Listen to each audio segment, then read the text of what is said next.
Hello,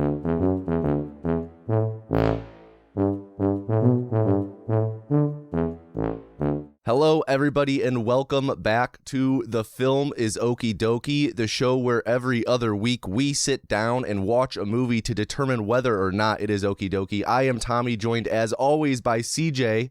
It's me. And this episode, we are joined by a very special guest, the one and only NervyDestroyer. Nervy. Why, hello there. How you doing? Doing great. How are you doing? I'm doing okay. CJ? Yeah. CJ, what's going on? Oh, living the dream. Movie. Mm-hmm. It's not our normal recording day. No, we're recording in the morning. It's a morning. Yeah. So I literally woke up a half hour ago. Same. This is one of those episodes where we get to see which of us is a morning person and which isn't. See, I'm already a morning person, so this is perfect. Are you really a morning person? I am. Oh my god. It's the way to roll. You And know Nervy's what got about his Yippee coffee. and cheery. I've never had a job that was flexible on start time. I've had jobs. My first job, I had to start at 9 a.m. And then my second job, I had to start every day at 8:30. And my current job, I have to start every day at 8. I'm like, God damn it. I'm trending in the wrong direction. Soon enough, you're going to be starting work at 3 a.m. No. Yes. That would feel like nighttime to me. I feel like I power up as the day goes on. At what point is it like nighttime? Is it like, is 3:30 a.m. still nighttime? Is 4 a.m. still nighttime? I guess I consider it to be, are you waking up from sleep? And like, there are nights where I don't fall asleep till after 3. Not often, but Wait, so how do you, sorry, could you reword that? How do you where's the line between morning and night drawn? Or I guess night and morning drawn? I draw the line. Okay, so like, if I stay up to 5 a.m. and then fall asleep at 5 a.m., that's nighttime. But if I fall asleep at 10 and wake up at 4 a.m., 4 a.m. is morning. So it revolves entirely around when you're actually falling asleep? Yeah, because when you wake up is the start of your day. Sleep is the jaunt that transports you to a new day. So, question. Say you fell asleep at like 6 a.m. You had a crazy night. And you sleep until like 2 p.m. Is 2 p.m. then the morning? It would feel like your morning, and the same way that I'm not a morning person, 2 p.m. becomes that. It's not like, oh, normally I feel good at 2 p.m. No, I'm waking up. I'm not a morning person. 2 p.m. would feel like 8 a.m. Right. But like, I guess you don't have like a hard and fast rule where it's like your sleep, when you sleep aside, like you consider before like 4 a.m. the night and after 4 a.m. the morning. You don't have a clear divider like that? No. Nervy, do you? I do. I consider like 4 a.m. the morning. That's about where I'm at. And I don't. Isn't it great that you're both here then? Perfect. Someone else help me gang up on CJ. That's my cutoff is 4 a.m. is the morning. It's just that's when like. That's like the earliest that I hear like the super morning people wake up. Yeah. Like I'm a morning person. I'm not a super morning person. Like I'm up by like 9. CJ, what do you think we would have to do to you to make you a super morning person? I have no idea. What enhancements would we need to make? Robot arms? What? Would robot arms help in any way? Someone told me that the secret to being a morning person is you have to wake up earlier. Well, and I was like, I don't think that you understand my problem. I want more sleep. They're like, no, you have to get up earlier so that you have time in the morning to do stuff. So like, I had a colleague at my old job, and she woke up every day at 6. And so she went to bed at 10, and she woke up every day at 6. And she would get in the shower, she'd like do her hair and makeup, and then she'd like hang out. she'd like watch the news or watch TV or like hang out on her phone or whatever she would do. And then she'd get in the car and she'd drive to work. It was a half-hour drive. So for like the hour between when she was done getting ready and getting to work, she like hung out. I can't fucking do that. I can't, like, the idea of like I'm gonna like play video games or like watch a movie or watch a show before work. Nah, I gotta get up, do the bare necessities, and then drop my ass in the chair and slide over. That's it. And then I gotta figure it out. I can't fucking have fun before work. Oh, it's I one also of life's can't shower many in the morning. mysteries, though. I always shower at night. The only Oh. time I shower in the morning is when I'm on vacation. See, I'm like, first thing I do when I wake up most days is I have to shower. Like, have to. I hate the feeling of being unshowered to start the day. No, you shower at night, and then you end the day feeling like you know. See, I Then you're- understand that. Sometimes I'll I'm take with naps. Tommy on this one. Then you're Yeah. then you're not getting into your bed all gross and disgusting. See, and I understand that.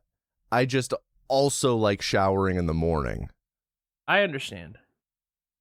So, you've never like sat down to like play a game, or like have there been special occasions where like you'll play a game before work? Because like I've had periods of my life where like I will wake up at like 5 a.m., 5:30 a.m., and then just like play Final Fantasy before work for a couple hours. You've never done anything like that?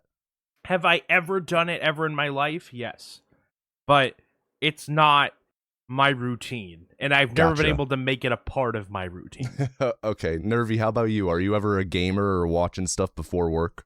The most I will do before work is browse like Instagram reels. Beyond that, or like maybe like just diddle on like Blue Sky or something. Ew, you're I will, diddling before Diddling? work? What the fuck? Dude. Dude, Actually, I know that they kicked all the kink artists off of Twitter, but Jesus. it's a tough market out there. What can I say? Oh my gosh. I've never like played a game beyond like if it was like a school day and it was a 2-hour delay, then I'd play a game. Gotcha. But unfortunately they don't 2-hour delay work. That would be great if they did. But even out here with all the snow that we get, like I've seen like feet upon feet of snow, and all work is just open, so it doesn't matter. I've played games on my lunch. I have an hour lunch, so that's a little different. But what do you guys think would be like the worst food to have? Say there's like a brand new release of a game that you've been itching to play, right? And you're like, oh, I'm going to wake up a little bit before work and play it. I'm going to play it on my lunch break, and I'm going to play all day after work. And then someone's like, oh, hey, Nervy/CJ, I made you lunch today. Please take this and eat it at lunch. What would be like the worst possible meal that they could give you that you would try and multitask while eating or while playing a new game? Like Sloppy Joe's or something? it's gotta chicken be wings. like chicken wings, yeah. Ooh. Something But that that- has a lot of residue that leaves on your hands. Yeah, I and then- have this answer because that was actually done to me. Okay, tell us about that. I forgot which game it was. But I was at my mom's house, and so like I had this brand new game. I think it was Resident Evil 6, if I recall. Oh, And I'm like a super fan of Resident Evil, so I was like super especially excited for that RE6. game. You're Yeah. always talking about how good RE6 is. At the time, I didn't know, right? I was just like, ooh, new. I was a kid. I was like, new Resident Evil game. I didn't look at the reviews. I didn't look at everyone warning me. So maybe the chicken wings were an omen. But I think it was RE6 at least. And that night, like on the way home, my mom stopped to get pizza and wings.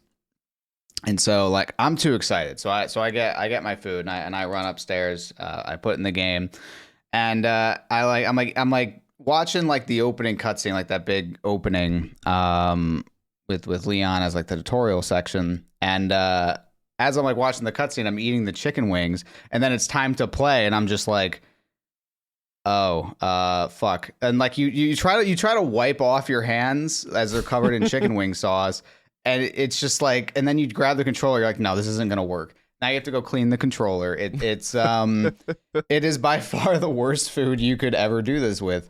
And I sadly just had to admit defeat, put the controller down, finish eating, and then play. It took like 15 minutes out of my time. It was terrible.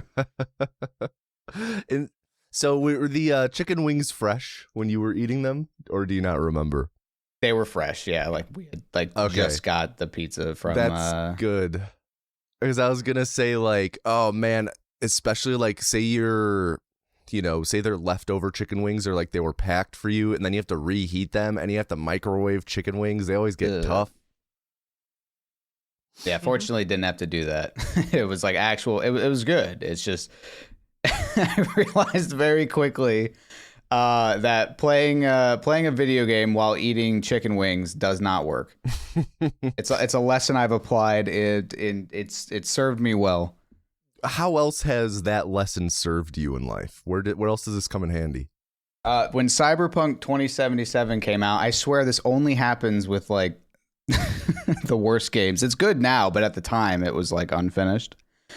I actually took the day off from work to play it. Because I had like a bunch of extra like PTO up front when I first started my job, which is really strange, but I had to use it by the end of the year, and I'm like, oh, Cyberpunk's out, I'll do that. So I took the day off, and I was like, okay, I got like a bunch of soda and stuff, and I was thinking, I was like, oh, I could get pizza and wings. Then I was like, wait a second. So I got Thai food instead. Much Smart. easier. You just kind of put it to the side, you got your fork, it's much easier. Very smart. CJ, you had mentioned something about pizza. Yes. Okay. So yesterday, I didn't answer you. You had messaged me on Discord, and I didn't answer you. And Typical. You sent me a bunch of stuff, like at the end of the day, like and also, and it was all these questions I didn't answer, and I had just been in meetings and it didn't happen. So I was like, okay. So I looked at the time and said, "You're off Discord for the day." And you and I typically don't talk on the weekend. Like after 5 o'clock on Friday until Monday morning, you and I don't talk usually. So, yeah, it's largely by virtue of just me not being on my computer, and we typically talk through Discord.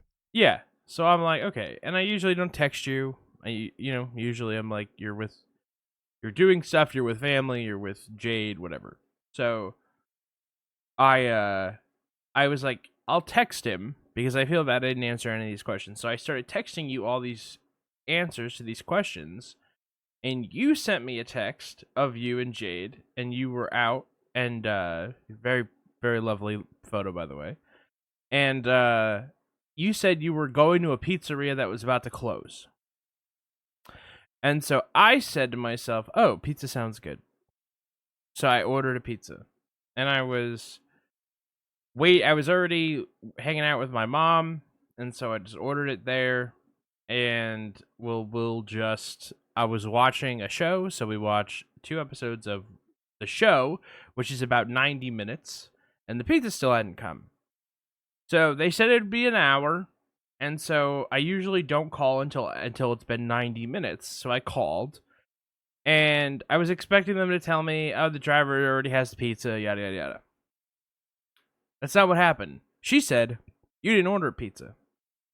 I said, what? She said, yeah, you didn't order a pizza today. And I was like, no, I did. I called, I ordered, whatever. She said, right, no, we don't have any record of you ordering a pizza.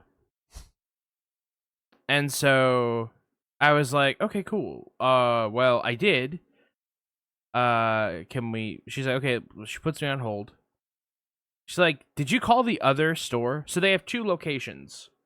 And I never call the other location. I only ever call this one location. I've been ordering pizzas from this one location for 20 years. Okay? My family's been ordering pizzas from this one location for 40 years. This is our pizza place. And I have a particular order. Large cheese pie, lightly baked. Right? I don't want a burnt pizza. So she puts me on hold, and then somebody else picks up the phone. And I'm like, okay, I've been on hold, and I ordered a pizza. And so she puts my number in. She says, you didn't order a pizza. I said, okay, I did. I have the record of me calling. And you guys have actually charged me.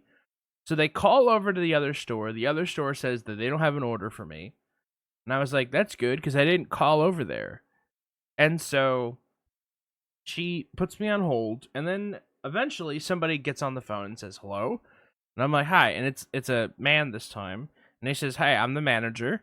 What's going on? I said, I ordered a pizza. It never came. He says, yeah, you normally order this. This is your order. I said, yes. He goes, I remember your order. Not a lot of people order it this way. I said, I know. He goes, yeah, okay. So talk to me. So I said, no food came. He goes, so you didn't get any pizzas? He says, I remember I did a light bake today. It was a part of a 2-pie order. And I was like, I didn't order 2 pies. I ordered 1 pie. And he goes, and you didn't get any food? I said, no. I said, listen, I've been ordering food for 20 years here. I'm not trying to defraud you guys. I've been charged. He goes, okay. I don't think you're trying to cheat me either, but I don't have an order for you in the computer. So I don't know what happened. So I drive down there. He goes, can you come down to the store? He says, if you come down here, I will pay for your pizza. And I'm like, I already paid. He goes, no, I will pay for your pizza. I said, okay. So I go down there, and I talk to the girls, and everybody I talk to is everybody that's working there. Okay? Except for the guys in the back making the pizzas. So then they go get him. He comes over, and I said, listen, I show him my bank. My bank has on it a hold for today at this time, at 5:45 p.m., when I ordered the pizza, a hold at that time for $21.90 for the name of the restaurant, specifically for this location. It even says this location in the name of the hold. And then I showed that I called at 5:42, and the call lasted 3 minutes. Okay? And so he's like, okay. And so he pulls up the computer and says, I'm just want you to know, I want you to understand. When I type in your number, you don't have an order in our computer. And so he goes, listen, I already put a new pizza in the oven. I knew you were coming. It's fine. I'll buy you out. So he pulls a 20 out of his wallet and he gives me a $20 bill. And he says, I'm sorry you had to come down here. So he made it right. He was a good guy. But I was like, okay. So I'm waiting to the side. And he walks by this girl who's making like deli sandwiches. So the way it's set up is the pizza ovens are to the left. The cash registers are to the right. Behind the cash register is where you would make the sandwiches. And so there's a girl there making sandwiches. And I call her a girl. She's like maybe like 18 to 23, like somewhere in that range, like young woman. And she goes very quietly under her breath, maybe I put it under another name. And he's like, very quietly goes, yeah. And then walks away.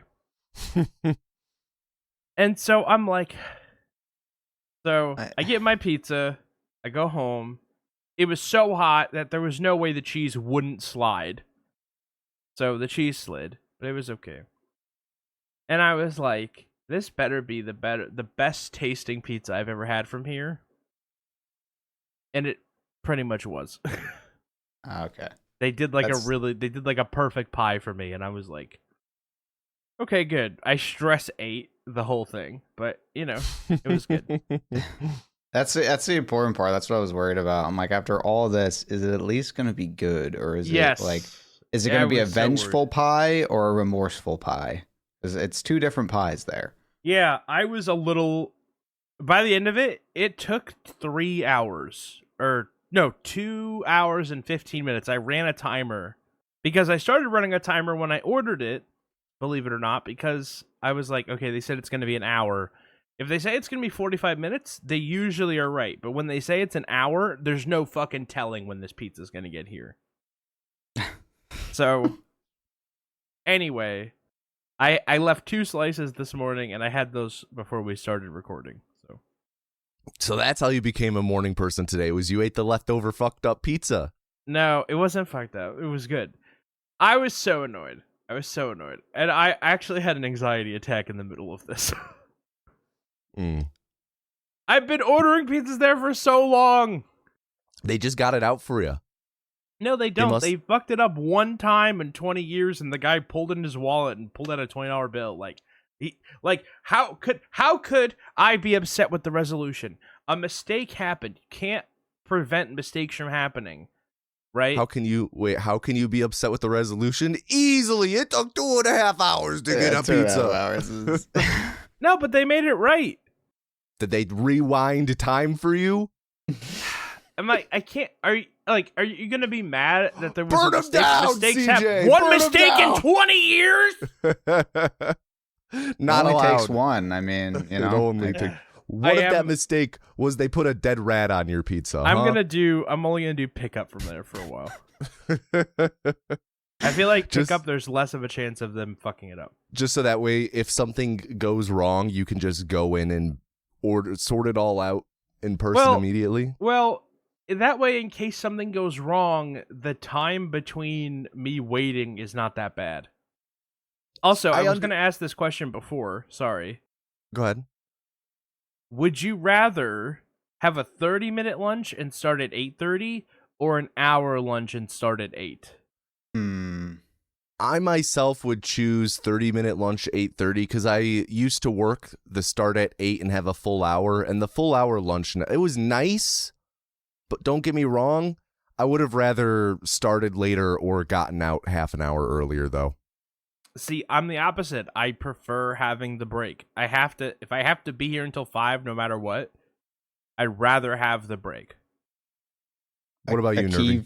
A key feature of my job is my hours are fully flexible. I can start when I want and end what I want as long as I hit the 10 hours. So the idea that I have to pick between 30 minutes or an hour, it's like sometimes I want to do 30, sometimes I want to do an hour. But like I have to pick one and like lock in. That's crazy to me. All right. So you just reject the premise of the question. We're off to a great start. I would I think if I had a choice, I'd choose the 30 minutes because I think that's what I would pick, like what I'd want. I'd want to just be done with work earlier or like start later.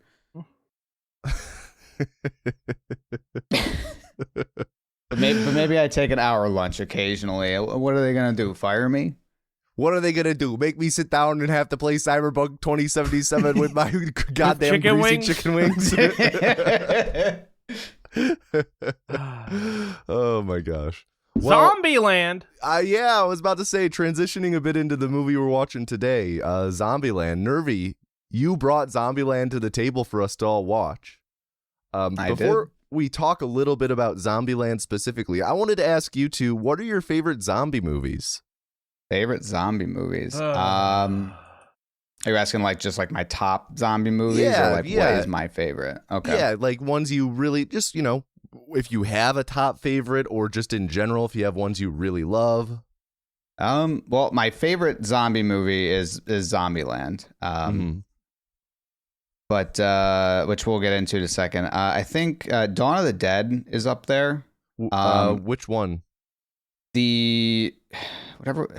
I didn't even know there were two. Whatever the original one was, that was like I don't even know if it was original. Like the 2003 one, I think it was somewhere around that time frame. That's the remake, Zack right? Snyder remake. Yeah, I like that one. That's a good one. Also, Train to Busan. Is just. absolutely amazing movie. That was going to be one of my mentions as well. CJ, how about you? I'm trying to think of what zombie movies I've seen. Here, while you think, I'll just list a couple more of mine. Shaun of the Dead, absolute classic. I saw that, yeah. One Cut of the Dead, I'm a huge fan of. That's another international zombie film. That one I really love because of how different it is. It's kind of a deconstruction of the zombie genre in a way that I don't really want to get into because it's a bit of a spoiler, but the short premise is it's a one-shot zombie movie that all takes place it just in one continuous shot. So really like that. But most recently, 28 years later, Bone Temple. Loved it. Absolutely loved that movie. I've yet to. I've seen 28 Days Later and 28 Years Later. I've yet to watch the new one. So are they worth it? Yeah. 28 Years Later, the one that came out last year was really good, and then the one that came out just this January, Years Later, Bone Temple, so good. It's my favorite of the series. Okay, that's high praise. All right. Yeah, it ruled. It just ruled. Okay. CJ, what are you cooking up?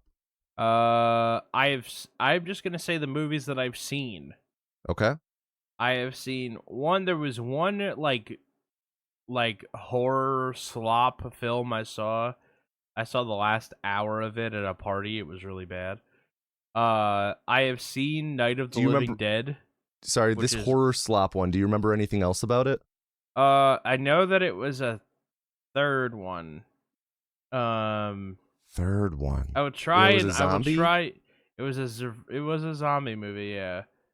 I will do some research and try and figure it out. But I've seen Night of the Living Dead, the original George Romero movie, and I've seen Zombieland. Huh. Yeah. So, of those, which one's your favorite? Is it Zombieland or is it one of the Romeros? It's probably Zombieland, but I mean, you know. Woo! I don't like zombie movies in general. Okay. Have either of you checked out the sequel to Zombieland? I've never seen it. I have not, actually, because I thought the first one just wrapped up so perfectly. It was a fine ending, and I have a thing about I don't like it when 10 decades later it's like we're gonna do a sequel to this movie that already wrapped up fine. I don't know. I'm just I don't know if it's good or not, and the fact it could be bad has actually made me not want to watch it. If that's crazy, that probably is crazy. So I did go see Zombieland Double Tap in theaters right when it came out, and I've only seen it the one time, but I gotta say I liked it better than the first even. Okay, I will watch it then. I think I just need someone to tell me no, it's good. I can't watch it if it's bad. I don't know. It'll make me too sad. Well, I mean, take it with a grain of salt because it was only the one viewing, and maybe seeing something in theaters is always different than rewatching or watching it at home. But I remember really enjoying it. Okay, that's so. On the subject of seeing in theaters, did either? Sorry, yeah, I found it. What was it? It was Return of the Living Dead 3. Ooh, absolute fire! I saw the end of this at a party. It had a budget of $2 million. It grossed $54,000 at the box office. Oh. So that thing was a cultural sensation, huh? I mean, yeah. Oh my god. I think that's the worst spread I've ever heard. Yeah. Yeah. So did either of you see Zombieland, like this one, in theaters? Yes, I did. I did not. I did too. My mom took me to see it. CJ, what do you remember from your viewing experience seeing it for the first time in theaters? The Twinkies. Just the Twinkies? I remember that there was there was a lot. This was back when my local theater was a Regal Cinema before Regal left town, and I remember there being a lot of like promotional material in the lobby and in the like in the hallway leading down to the theaters for Zombieland. And I remember it being pretty popular. Was it rated R? Zombieland, I think so. Pretty I sure. would be very shocked if it wasn't. Yeah. Yeah. Yeah, it's rated R. I remember me and my friends went 2009. I was not old enough to go see it, so my stepdad or my mom went in, bought the tickets for later in the evening, and then left. That's one way to do it. Yeah. And then they were like, "Are you gonna be here later?" And she was like, "Yeah." No. How about you, Nervy? You said you didn't see it in theaters. Tell us about the first time you did end up seeing it. So I was actually at my friend's house. He was my best friend at the time, and we were just like, okay, it was like getting towards the end of the day, like let's watch a movie, get some popcorn or whatever, kind of just chill out, get soda, the typical kid thing to do when you're like doing a sleepover or whatever. And the movie that we chose was Zombieland, and I think we bought it at the time, like rented it or bought it. I can't remember. My memory's kind of not serving me well there. But we rented the movie and we had like our snacks and our popcorn and we just watched it. And I just remember watching it and like absolutely loving it. It was like the first time, I guess, I like saw a movie like that where like it was just very stylistic, didn't take itself too seriously, and was just like, because at the time my parents were super into like those, like at least my mom was, kind of those more like serious movies where like every movie is like got like very grounded plot and all that. And this was the first movie I saw that was kind of like more over the top and stylistic and just kind of having fun with the premise that it had. Mm-hmm. And that actually kind of drove a lot of the types of movies I like to watch, is because of seeing that movie.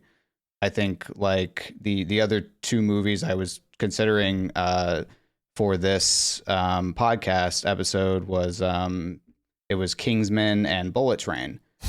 So just kind of, it really drove just the types of movies that I really enjoy watching, which are strangely the opposite of the type of games I like to play typically. I typically like a more grounded game plot as opposed to more over the top. Putting RE6 aside, that was a different time. But yeah, so seeing Zombieland kind of was like my first introduction to movies that kind of did that with its premise. And I just remember really loving it. And I've watched it multiple times since. I've probably seen the movie a dozen times. Nice. Certainly sounds like an impactful film then for your personal tastes. Yep, exactly. Nice. So I guess going into the movie today, I guess let me ask then, was there any specific reason why you chose this over the other two to bring to the table? It was because it was the movie that sort of brought me into the types of movies like Kingsman and Gotcha. Bullet Train. So I'm like, I mean, that's where it started. It's my favorite movie. I probably have the most to say about it. I know it the best because I've just seen it the most amount of times. Cool. Well, going into the movie today, we typically will sit here and make a prediction for how we'll like it, but we've all seen the movie, of course, so not sure if a prediction really would qualify, but I guess, I don't know, did either of you have any thoughts going into it? Anything you wanted to bring up in advance? If I had a feeling that you would like it, Tommy. CJ, more of a mixed bag because I know it's a zombie movie. CJ, how are you feeling? My takeaway. What am I feeling? Zombies usually don't bother me the same way because, like, the thing about scary or horror is the intent to scare, like the jump scare or the people making intentionally bad decisions, which can only result in death or maiming. I also don't like torture. So it's like what's why like Saw gets ruled out and things like that. Like I could like write a whole paper on the specific elements of horror that bother me. Zombies in general don't bother me because there's the thing about them that makes them scary is that there's a lot of them. There's more of them than there are of you. If they bite you, you turn and that whatever, but the goal is to shoot them. The goal is to kill them. So I played a lot of Nazi zombies growing up for Call of Duty. I played a lot of Horde. I just replayed Gears of War. They're not zombies, but they're like grotesque and there's a lot of gore and like blood and shit all over the screen. There's blood and shit in the game? Yeah. Hey, listen, I don't remember that. When you carve a locust from fucking clavicle to fucking pelvis, you're gonna get some shit on you, okay? But like in general, zombies in general don't bother me as much. Because they also don't, like, hide in the walls and then try to grab you. They run directly at you, right? It's less jump scary. I also was a big fan of The Walking Dead back in the day. And The Walking Dead didn't bother me. Like, there were points where I'd be like, ah! Or, like, why are you going in there, you fool? But, like, it didn't like, scare me. So zombies in general don't scare me. Okay. Also, this is kind of a comedy, and so it's funny. Like, it's funny zombies. Same thing with Shaun of the Dead. Like, Shaun of the Dead wasn't, like, scary. No, but these zombies, they get up with a microphone and go, "What's the deal with calf food? Calf meat? What's up with airline food? My God." I just flew in from St. Louis and boy, are my arms tired. Yeah. No, that's the zombies in this one. They all have a microphone. That's why they're so scary. You have to listen to Pat's stand-up. The fear is that they think they're the funniest person in the room, but they're not, and they just don't stop talking. That's what's so scary. We gotta okay, guys, I think we're actually onto something. A zombie movie where why the zombies are scary is they can't read a room. They also can't read. I am a surgeon. All right, well, you guys got anything else, or should we get hopping into the movie? Let's hop. All right, let's hop. Well, if you hop, skip, and jump like to watch Zombieland with the three of us, check the description for the link to the commentary track. Otherwise, you can keep on listening. But if you would like to watch the movie with us, you can pause the podcast right now. Snowballs. Yeah. Snowballs. Why would there be individually packaged snowballs? That's such a good question, actually. I've never, they definitely will be in boxes at the least. They just fill them up with, who ships them like that? Like, I understand, like, they have individually wrapped ones like this that they sell at, like, checkout aisles, but just filling the truck with this? At least they'd come in a box. The zombie apocalypse never happened. It shows up at the warehouse. The poor warehouse worker opens the bag.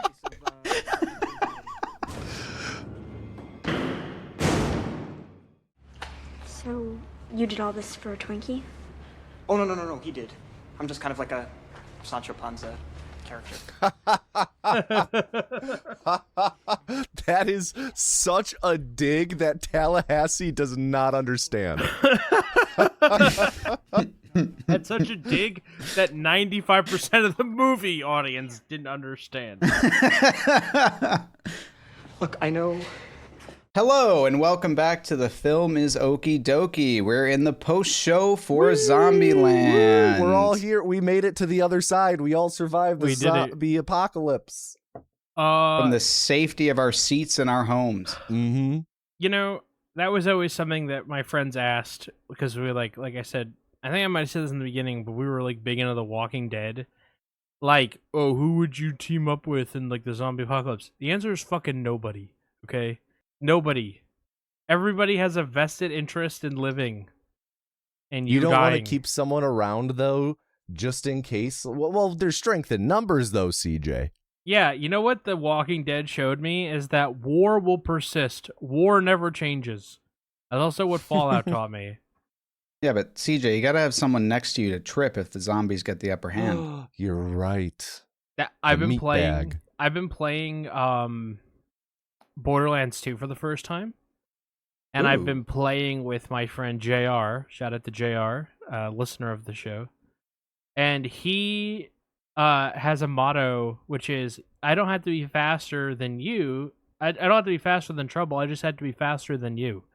So he will like be running off in the distance, and I will, and he'll have a trail of enemies kiting behind him, and I'll have to kill them all.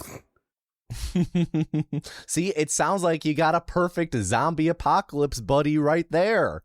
He'll lure all the zombies and you just collateral damage them all. That doesn't sound like a good plan. That sounds like a bad plan. No, all you need is your sniper rifle that fires 3 bullets at once. You're set. It is a really cool sniper rifle. That you never have to reload and you have infinite ammo. Well, it's funny you say that because I'm the gunzerker. So I just 50% of my bullets don't consume bullets. So if you had a double barrel, then you'd get 3 shots. So it's funny you say that. My favorite gun right now, I was literally just telling Tommy this the other day, is a double barrel. And it's one of those where it fires both barrels at once. I fired it 13 times in a row the other day without having to reload. Oh my god. And it's a one tap on everything, so I'm just going burp, burp, burp, burp. So when you say that 50% of your bullets don't have to be reloaded or like they aren't expended, yeah, which 50%? So I think, because I've thought about this, I think what it is, it's a calculation. It's basically every time that I pull the trigger, it flips a coin. Right. And if I win the coin flip, it doesn't consume ammunition. And Right. if I don't win, it consumes ammunition.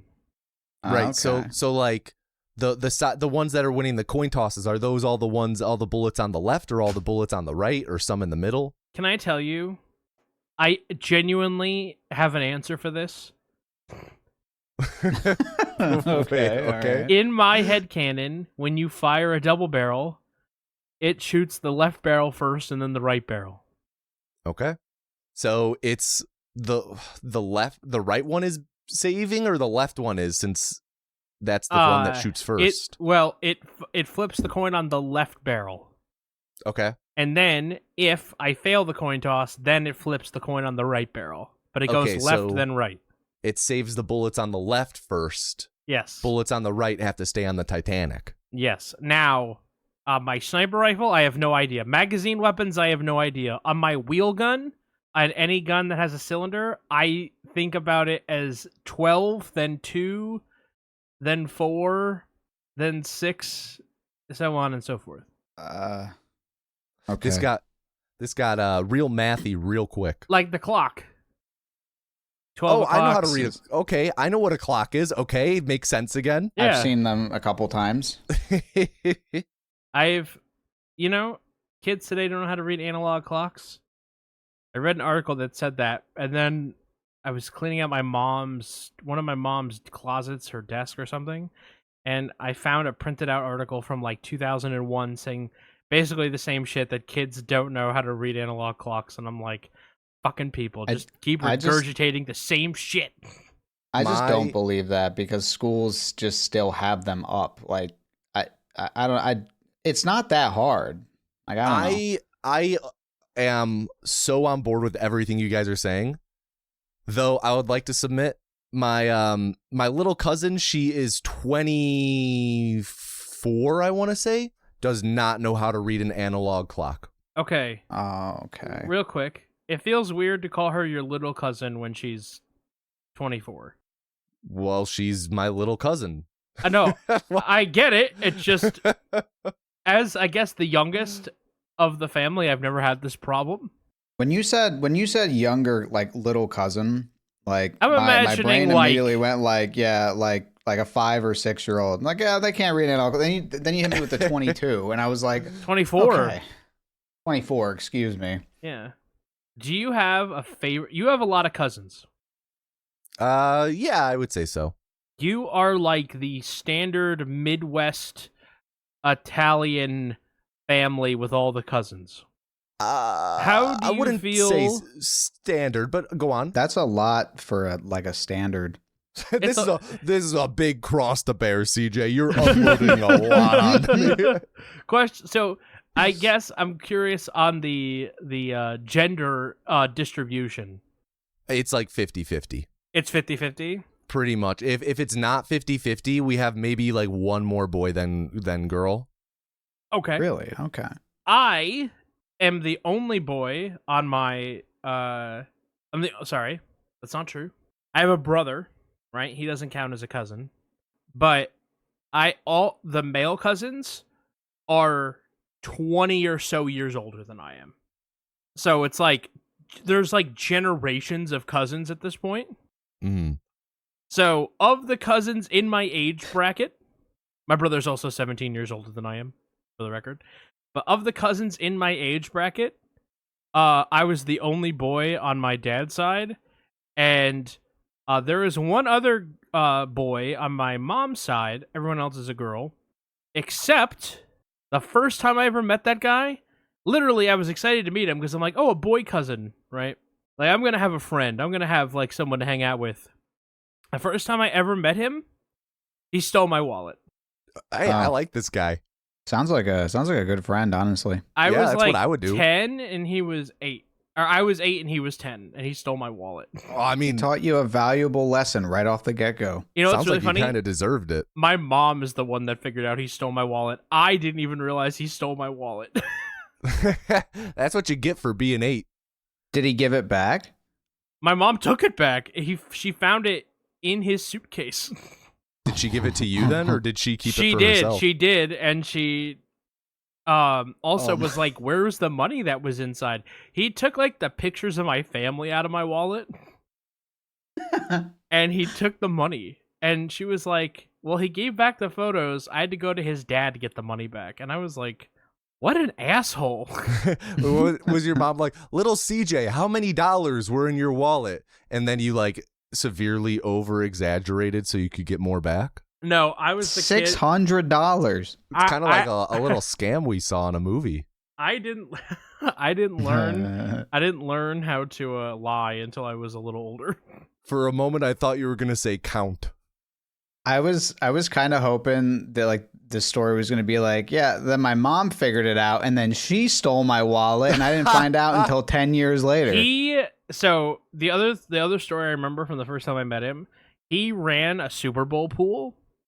Like at 10 years old? Yeah, so he had all my aunts and uncles in the Super Bowl pool, and everybody had to put in $5, and so it was a pretty big pot. My mom's family at the time was really big, and it was Thanksgiving, and they were watching the game in the basement. My dad had the highest score, so my dad took the over, right?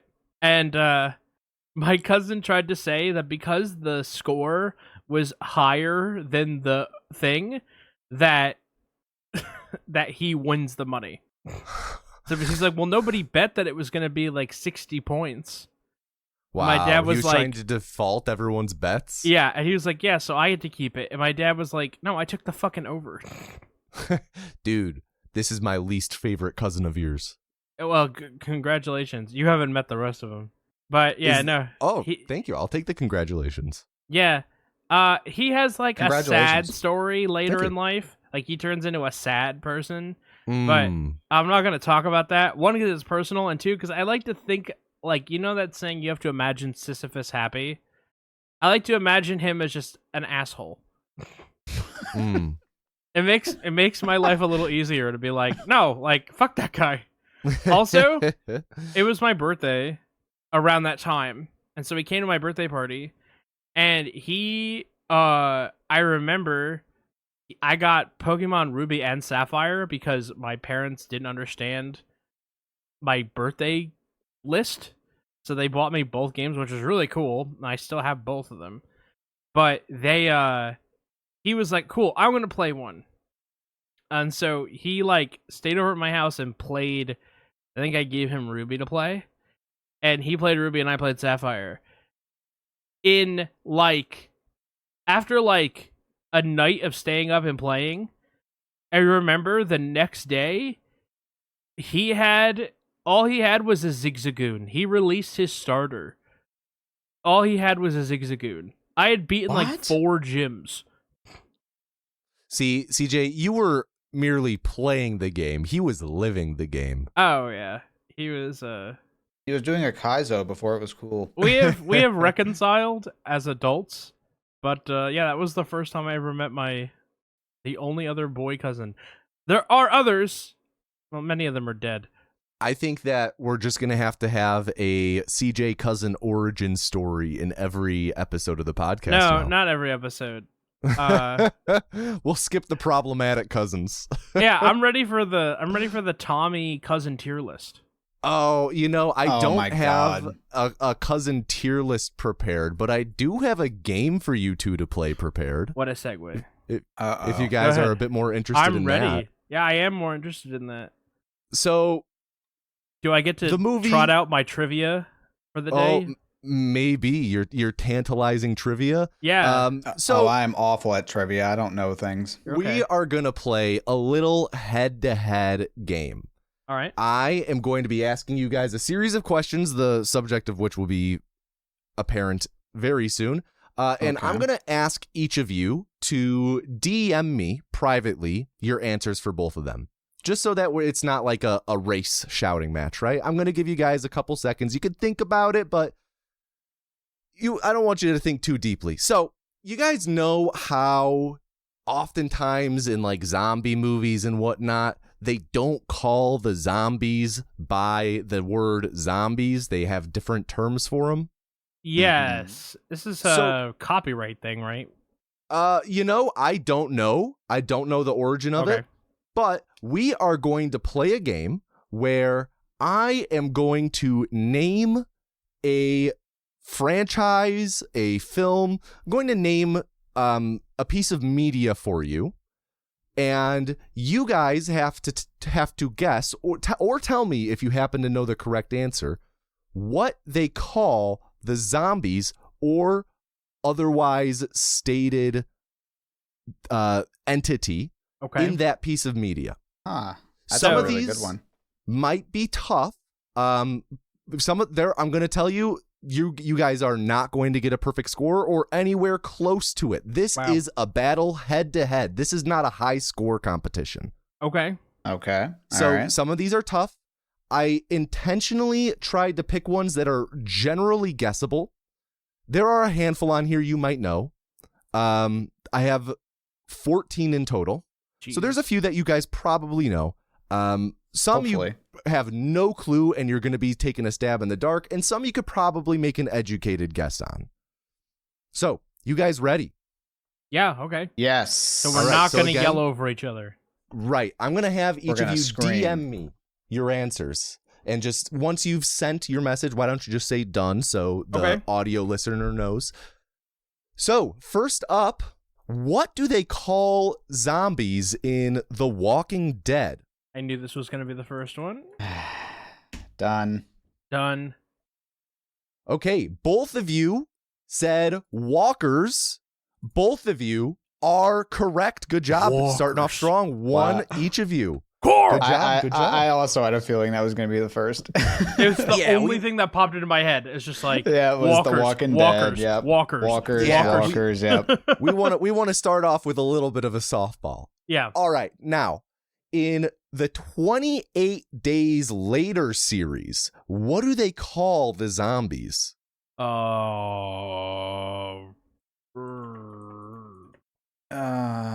will say, while you guys think, Done. None of these are repeated. So there will not be another one where walkers is the answer later on.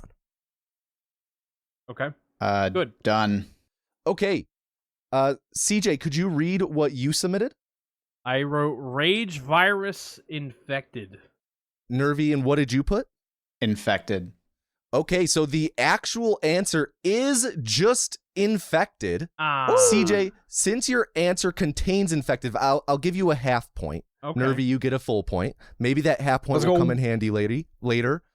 I also would have accepted a zombie because one person calls them zombies in 28 years later Bone Temple. Isn't it? They are with the Okay. rage virus, though, right? I got that Correct. part right. Yes, the rage Yes. virus. Yeah. Okay. I've never seen the movies, so. Yeah. All right, number 3. In Evil Dead, what are the name for the undead monsters?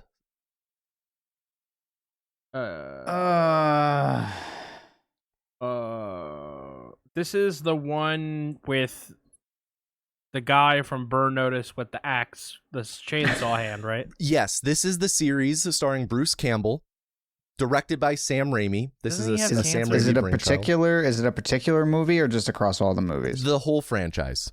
Okay. This is my boomstick. Great line. Great movie. That's the third one, right? That is the third one. Army of Darkness, that one is called. yeah. That is, I would say Evil Dead and Scream, probably flip those two, are my top 2 favorite horror franchises. I can hear the narrator in my head, but I can't get the last word. Ah! All right, I'm going to give you 10 seconds, Nervy. CJ has already submitted. I'm done. Done. It's not right. All right, Nervy, could you read me your guess? That's not a good sign. Unholy demon. CJ, what was yours? Deadite.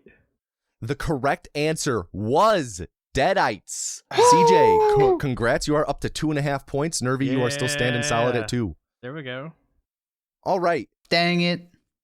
Up next, in the 1973 horror film Ganja and Hess, what do they refer to as those who are what we would otherwise call vampires?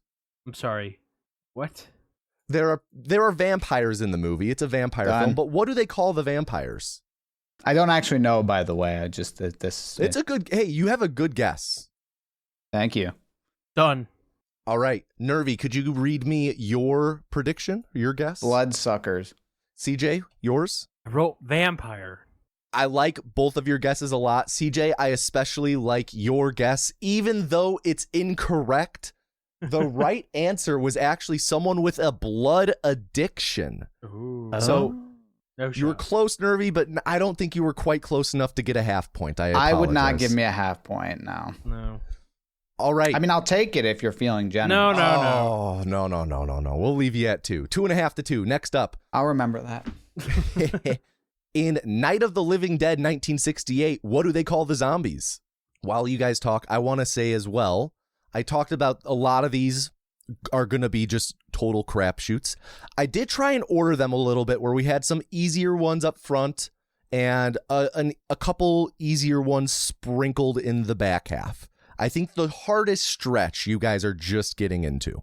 I feel like there's 2 answers, but this Done. is one of the only ones I've seen. I'm done. Okay. Could Nervy please read me his answer? I might be thinking of the wrong movie, but Bugs. And CJ? I wrote ghouls. The correct answer is ghouls. CJ. Yeah. Scoring again, 3.5 to 2. Imagine, because I think in 1968, zombies were like voodoo things. Like George Yes. Romero basically invents the modern zombie, but he never calls them zombies because zombies at that time were like voodoo slaves. Yeah, Yes. yeah. Like Cajun Creole. It was like an actual term, but like wasn't. Yeah. Yeah. It didn't Well, mean sweet. zombie. Go ahead.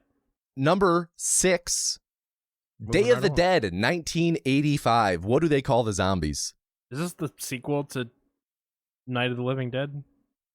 I believe they are Done. separate franchises, actually. Okay. I'm getting destroyed here. Hey, you got time. You've got time to make it up. Don't worry. All right, I have both of your answers. Nervy, could you read yours? It's never good when you Boners. go first. Sorry, Boners. one more. Moaners, CJ? I wrote the dead. All right, unfortunately, both of you guys are wrong. The correct answer was dumb fucks. Dumb fucks. There you go. All right. I'm starting to feel like. Got a little bit of a curveball here. You guys ready? Okay, Yeah. sure. No, but yes. In the movie The Godfather, the term mafia is only spoken once. Instead, all of the people associated with organized crime instead refer to the mafia as what? Oh, I don't know. I'm done.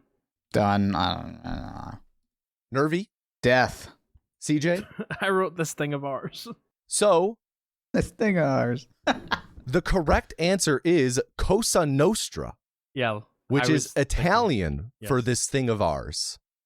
Oh. See- I was Are gonna you write. I serious? was gonna write La Cosa Nostra too. No joking. But that's cool. I don't need a point. I was going to say I would give you a half point at most. I'll take a half a point. You know, I don't speak Italian. Oh, I see. All right. So we're feeling generous with Gorlami. CJ, man. All right. All right. Technically, CJ sent the correct answer just in a different language. That's true.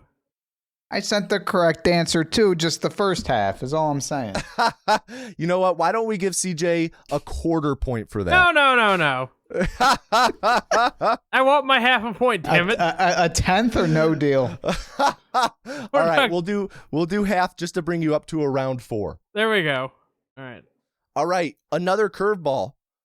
Avengers: Age of Ultron. You guys brushed up on the MCU? Yeah, I've seen those That movies. is the movie I've seen the least. Okay. Probably That movie is because- better if you don't watch the best scene in it.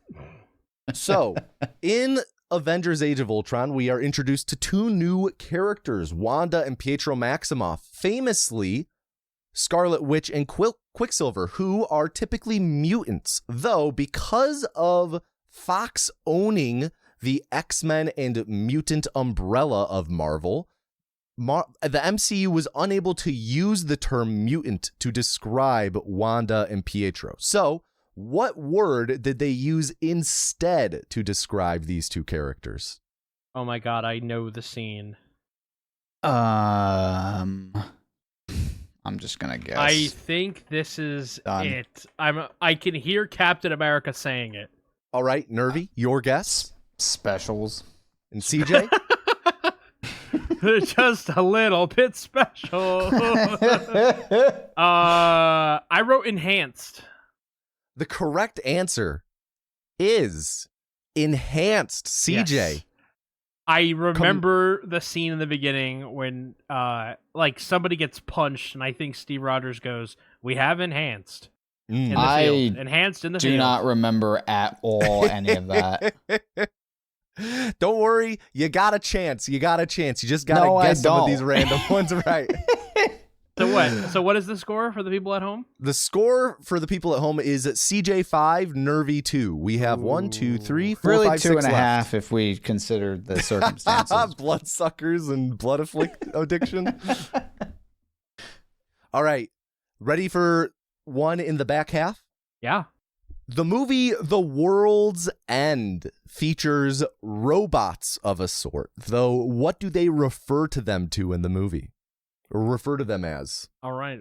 Done. Uh, I feel like you really abandoned the zombie premise really fast. just gonna go with this.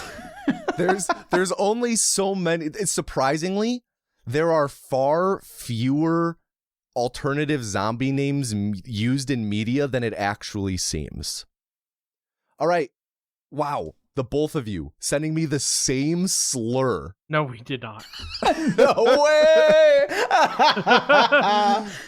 Do the two Wait. of you want to read this profanity you sent me? All right. All right, We'll send it on at the 3, same okay? time. 3, 2, 1, Yeah. and then we're gonna do it. Ready? Yeah. 3, okay. 2, 1. Clankers. Wow. I'm going to have to bleep that. Unfortunately, Is it not no. clankers? The answer was Are you blanks. I'm sure. I can double check if you'd like. Please? It's not. Would you mind? All right, give me 1 second. It did take me slightly longer to type that because I just had to Google, like, is that like an actual slur? Or like, I didn't know. Okay, just quick double check. The term clanker is not used. Okay, thank you. Good guess, though. Good guess. I think it's funny that we both said. There are a couple alternatives used in the film, though, like Blue Bloods, Phobos, and Smashy Smashy Eggman. So if Good. you guys had submitted one of those, I probably would have accepted.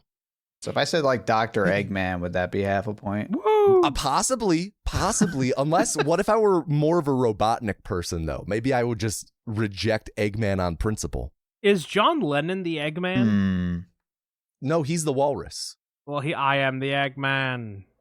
I am the Eggman. Yeah, but I am Ferris the even says that he is the walrus. He would know. Yeah, that's true. Ferris could be the walrus. Well, who's the Eggman? Ringo. Dr. Robotnik. All right, we've got 5 more. Okay. In the season of American Horror Story Hotel, vampires are featured, though they are called what? I got this. You've seen the show? No. See, Nervy, rapid fired. You've shot that answer from the hip. I am appreciative. Oh, right, I'm both done. of you, again, nearly sharing an answer. No, we didn't. Nervy, would you read yours first? Suckers. Or CJ? bloodsuckers. Both on the same wavelength. Unfortunately, it's the wrong wavelength. The correct answer was afflicted. All right, you guys ready for the final 4? Yeah. Or Yeah. the first 12 or whatever. All right. Leprechaun 4 in space naturally features a leprechaun, though the leprechaun is never referred to as such. What is the leprechaun referred to in Leprechaun 4, in space? Done. Okay. I think I've seen this one before. You've seen Leprechaun 4 in space. I think it was on Sci-Fi one night. That is a sci-fi ass movie if I've ever heard of one. I think it was on after ECW one night. Is this his name? That's your answer for what he's called? Yeah, I think that's his name. Okay. Nervy, could you please read your answer first for what the leprechaun is called? Irish. And CJ? I wrote Lubdan. I'm sorry, guys. The correct answer was alien. They refer to the leprechaun as an alien the whole movie. Okay. Can you Google what the name of the leprechaun is? Because Sure. I'm having a fucking What is stroke. the name of the leprechaun in the movie Leprechaun? Leprechaun. Does Lubdan, also known as the leprechaun? I feel like Whoa. Hang on. it's his Well, name. let's hear CJ out. I feel like they gotta call him Lubdan at some point. Hey, my source says that he is only referred to as an alien, never a leprechaun. Okay, can we get a third party arbitration after the podcast is over? Sure, I'll be the third party. No. Not you, never you. Jade. So are you requesting that Jade watches Leprechaun 4 in space? I mean, if it comes up. If it comes up, If you're just watching TV and Leprechaun 4 comes up, maybe don't change the channel. I am going to say that in the spirit of this competition being what are the names used for things that aren't, like people calling something a thing that isn't what it actually is, I am not going to accept Lubdan. Though I am thoroughly impressed by the fact that you did know that was the name of the leprechaun. All right. Well, Agreed. I'm glad that you're thoroughly impressed, but You're playing under protest? I'm playing under protest. I'd like some official arbitration for maybe if she gets around to it, she can let It's us a know in close a future game. This episode. point could make the difference. It's not going to make a Yeah. difference because I'm beating the crap out of Nervy, but I'm just saying, Well, I mean, would I it would have counted I would then hotly if you'd contest say, this if this were bar trivia, by the way. Well, I feel like the bar trivia hoster could have said, yeah, but then you could just say the actual name for any of the characters in the previous ones and it would count. No, it's not quite what the question is. It's a specific leprechaun. It's okay. Agree it's okay. to disagree. We can move on. All right, I don't final agree to do three. In the movie Star Wars, what are the robots called? Oh. Done. Droids. Oh, I also would have accepted R2-D2 and C-3PO. Shut the fuck up! There are multiple droids! There are so many droids that's so different! It's a movie about a single leprechaun! In fucking space! That's so different! All right, I'm giving each of you a point. CJ 6, Nervy 3. All right, Nervy, you're mathematically eliminated, but 2 more. Unless I get the answer so correct, it gives me 2. Maybe he'll say something that is particularly tickling. unless I get But- negative points. Go ahead. The show The Good Place features the concept of hell, but what do they call hell instead of hell? Oh, done. I nearly spit up my drink, Nervy. Could you please read your answer? Ohio. So for that, I'm giving Nervy 2 points. No, fuck you. CJ, what did you put down? The bad place. Yeah, and that is correct. CJ is up to 7. Nervy is up to 5. All right. Here we have it. The final question. Worth 8 points, so none of the other shit matters. On the show Sesame Street, Count Von Count is very clearly a vampire, though he's never called a vampire. Instead, he is referred to as a what? Done. All right.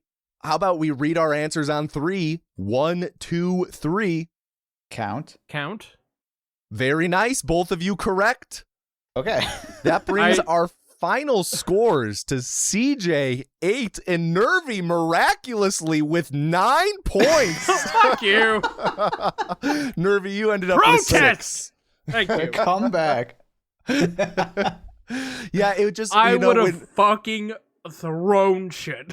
when the way Nervy just capitalized the C in count really mattered and I will earned him flip those this extra desk. points. Don't think I won't. It's a proper noun. What can we say? Oh, well, thank you guys for playing. Oh, thank you for coming up with the game. Congrats to you, CJ. I think since you won, CJ, I think you get the honor of breaking the ice for Zombieland and talking about how you generally liked it. Okay. I did generally like Zombieland. I hadn't seen it. I don't think I've seen it. I might have seen it, like my friends might have watched it, like at like some kind of like sleepover that we had in high school. But other than that, I haven't watched it probably in 10 years. More than 10 years, probably closer to 15 years. And the movie was pretty good. I mean, it's a little movie. It doesn't outstay its welcome at any point. Mm. You know, I think that's really the big thing is like, if this movie were 20 minutes longer, I think it would be 20 minutes too long.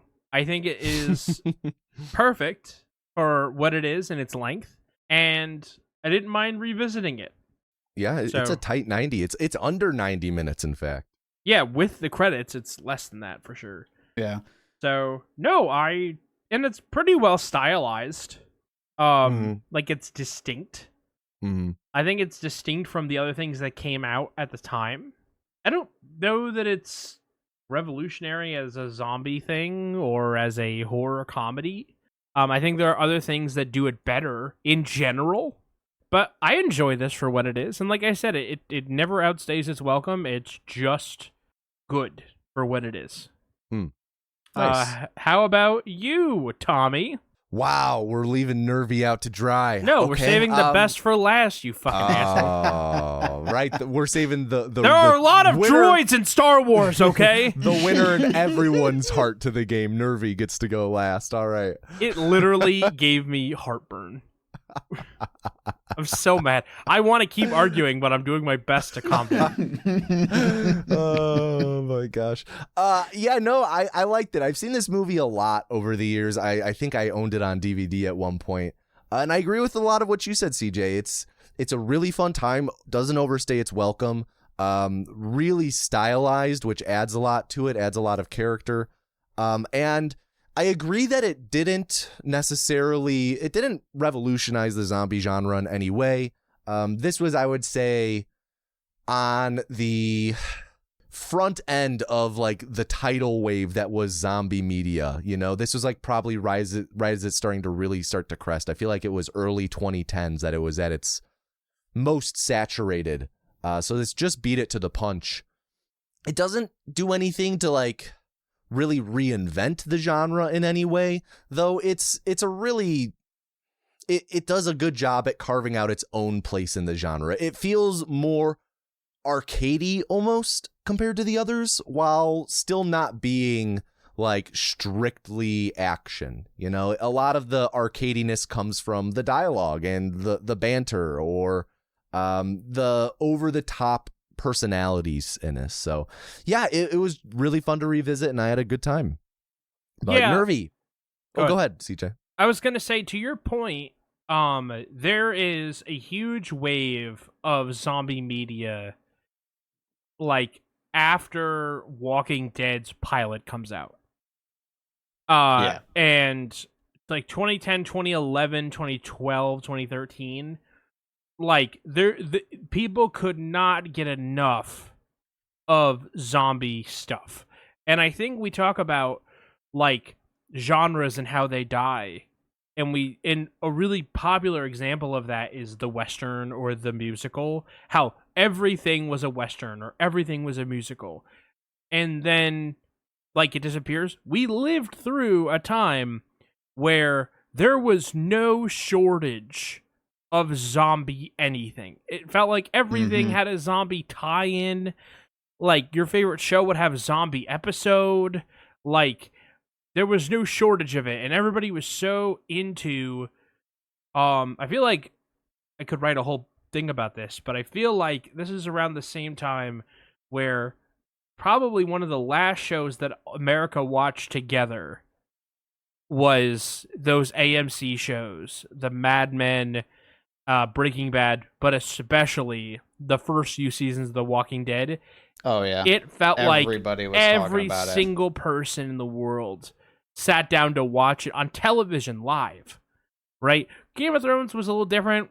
There was the HBO Go, if you remember that, where that's how people were watching it, because people didn't have HBO through linear cable, and that show became more popular through streaming. But there really wasn't another example of something so captivating. And now that genre's done to death. I mean, no one wants to see fucking zombies. It's definitely. Go ahead. I'd argue the same kind of happened for like superhero movies too. I feel like when zombies kind of hit their all right, move on, then superheroes took over for a bit, and I'm a bit like superhero fatigue is real. Like I don't have much interest in superhero films anymore. This is a question that I think is an offshoot, and if we're getting too far off, let me know. But I'd be curious to hear what you both of you have to say about this. Is it that we're fatigued with superheroes, or we got fatigued with the MCU? Because I feel like we got tired of the MCU, where everything connected to everything else and nothing could be standalone. And it felt like a chore. It became a chore to watch all of it. You know what? I did watch the James Gunn superhero On the Flight. The Superman movie? Yeah, and I hadn't enjoyed a superhero film like in a while, and I really enjoyed that one. Mm-hmm. So you might be onto something with that, actually, because I was kind of thinking about that as I said it. I'm like, well, I did like that James Gunn Superman. Yeah, no, I'm with you, and I think I've said as much on this podcast in the past. I'm not a believer in genre fatigue. I'm a believer in people sticking to the same formulae and stories. I think we see that with the MCU. almost all of them are modeled after Richard Donner's Superman. Like Kevin Feige has said as much, that before they write any MCU film, they all sit down and rewatch Richard Donner's Superman because it's such a perfect blueprint.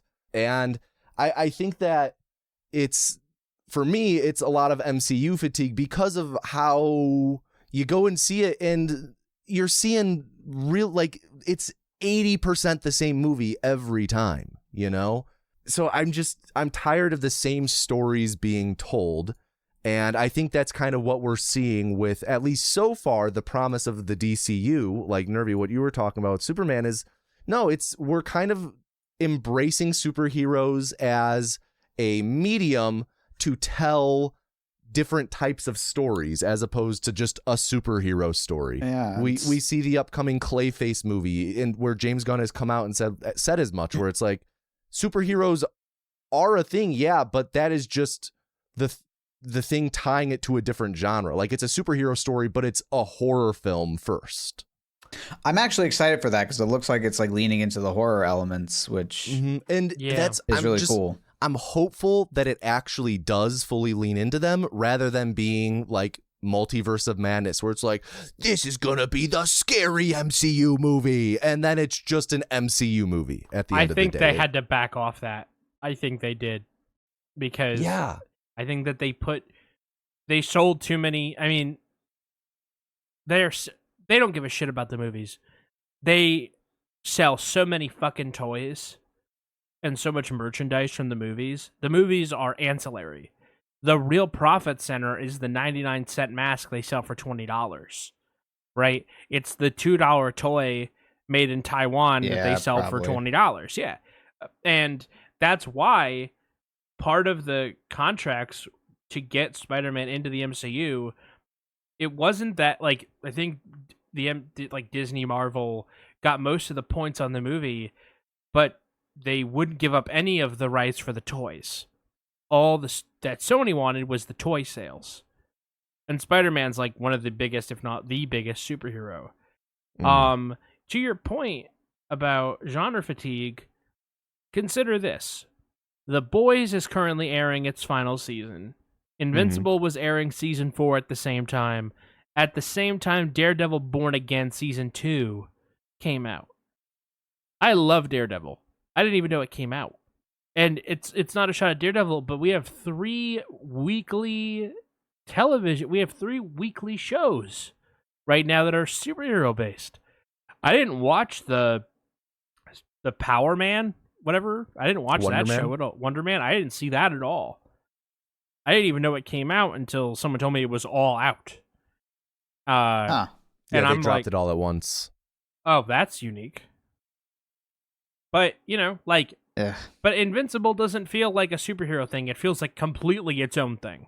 Yeah, and I think Invincible is a good example of kind of what we're talking about, because Invincible, even like when it's in its comic form, it functions not just as a superhero story, but also a deconstruction and subversion of those stories. It takes a lot of tropes you're familiar with, but it plays them out in different ways. And I think that's one reason why so many people are latching onto Invincible, is because it's unlike any other type of superhero story people have watched. Not because other superhero stories don't have the origin story of getting your powers and navigating your social life and personal life, or doesn't have stories of like parents with superpowers, but Invincible just takes those things you're familiar with and puts them under a different lens of like, okay, but how could this play out differently? And not just that, what are the actual consequences of this? And everything that happens in that show comes back around,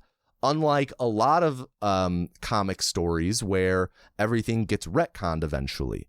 And that was another driving force behind Kirkman creating the Invincible universe originally, was, no, I want more or less this to be a long-term sandbox where, no, things do have long-term repercussions. So I think Invincible highlights kind of a void that people might be looking to fill in that space. I guess like just good media, it's it transcends the genre in a way. That's almost. that's Like, 100% what I think is like. I don't have genre fatigue. I have seeing the same bad movie over and over fatigue. Give me the genre is just the vessel for good storytelling. Yeah, like give me a story that's like about fucking, I don't know, a dude who knows how to count cards, but also he has a superpower where he can do some random unrelated bullshit. It doesn't have to be him going off doing superhero stuff. You can tell stories in the world of people doing regular types of things, but just you also have superpowers in play. Yeah, I kind of get that with like story tropes too. Like one thing that drives me crazy is like, oh, it does the it was just a dream trope, and it's like, well, yeah, it's just it's just a framework, right, for a story, right? If you tell a story just really well using that framework, who cares that it used that framework? It's just the delivery mechanism. I don't know. Yeah, and like look at the Odyssey. It's one of the oldest recorded stories, and it's simply man goes home. But it's been retold in so many different interesting ways and continues to be told in different ways. And it's not by virtue of people love the story of the Odyssey. It's because people go for the storytelling, not the story itself. Yeah, exactly. When it kind of taps into the emotion, I guess. Yeah. I guess, did you guys have any other, we kind of went on. Well, we didn't even let Nervy talk about Zombieland. Yeah. But I was gonna say, did we have any other like notes on this? But because I think we should try and get back to letting Nervy talk about the movie that you brought. only a little bit. No, I think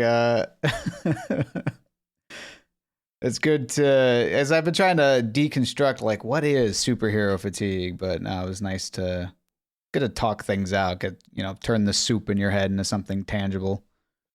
The soup I want to hear now is the soup of Nervy's thoughts on Zombieland.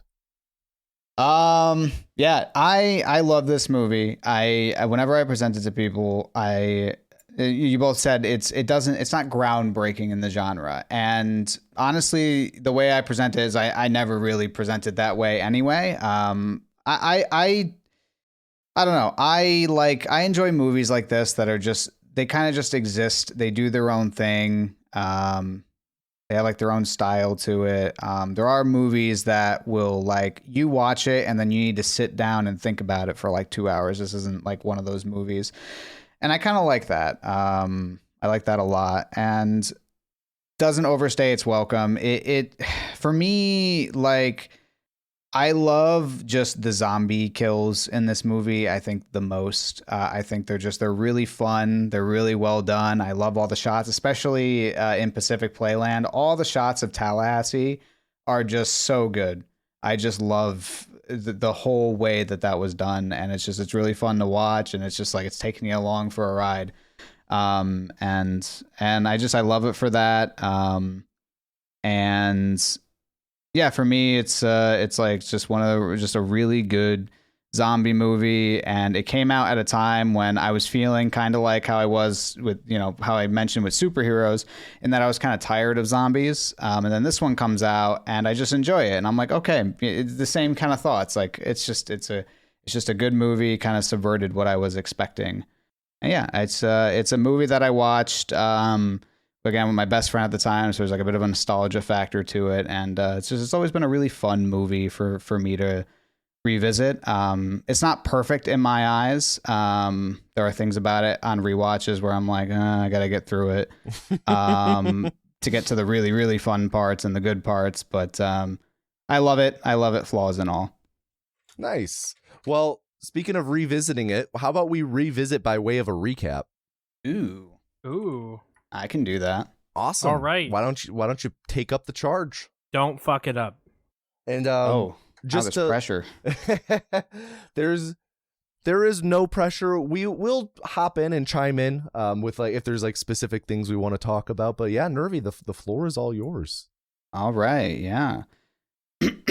So to recap Zombieland. Wrong. So I'm just kidding. Actually, I believe it's called Zombieland.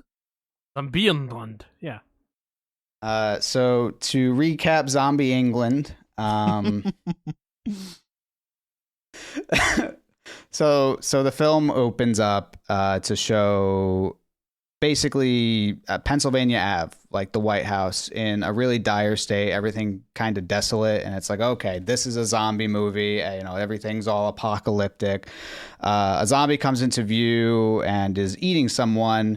And then this is where the movie kind of says, okay, it's a zombie movie, but it's really going to be more of a comedy.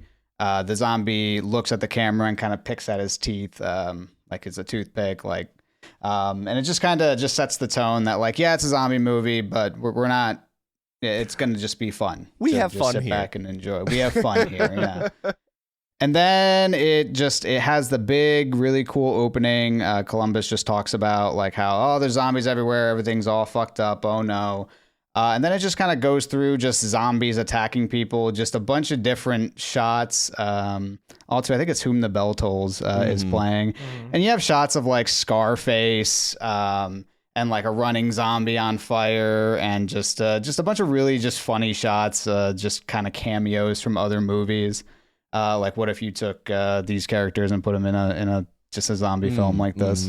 There's one like a dude running with a briefcase of money. Yep, like he's gonna need that. The three-legged race, the people who got infected mid, like father-son picnic. And they're chasing them all in the three-legged, yeah. So yeah, just a really fun opening, just showing again that it's a zombie movie, but we're here to have fun.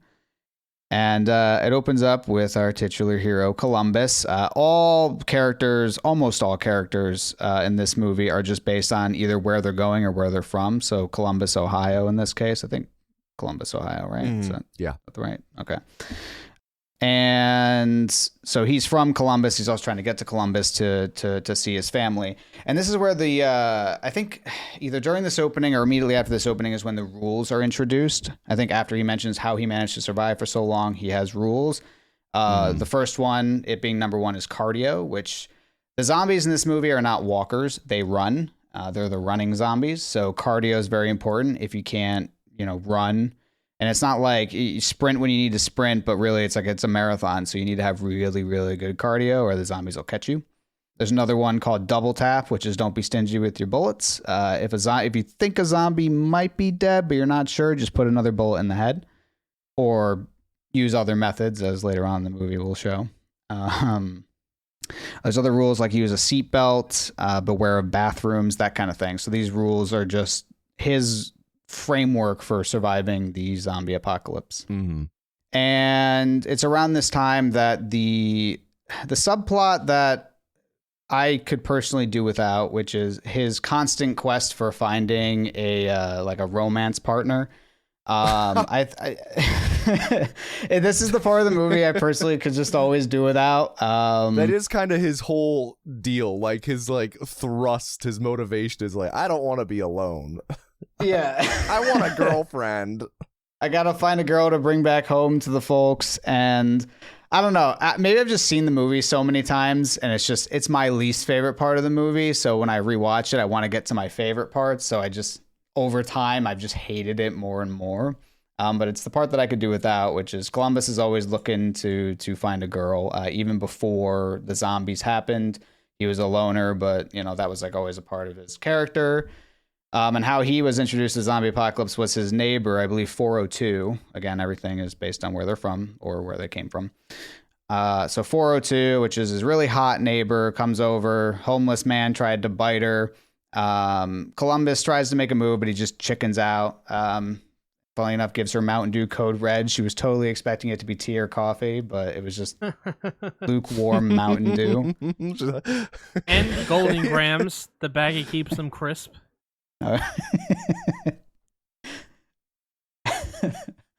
And the next morning it turns out she was bitten because she turns into a zombie, and or maybe wasn't bitten, maybe also ate some contaminated food, which is how the zombie apocalypse started.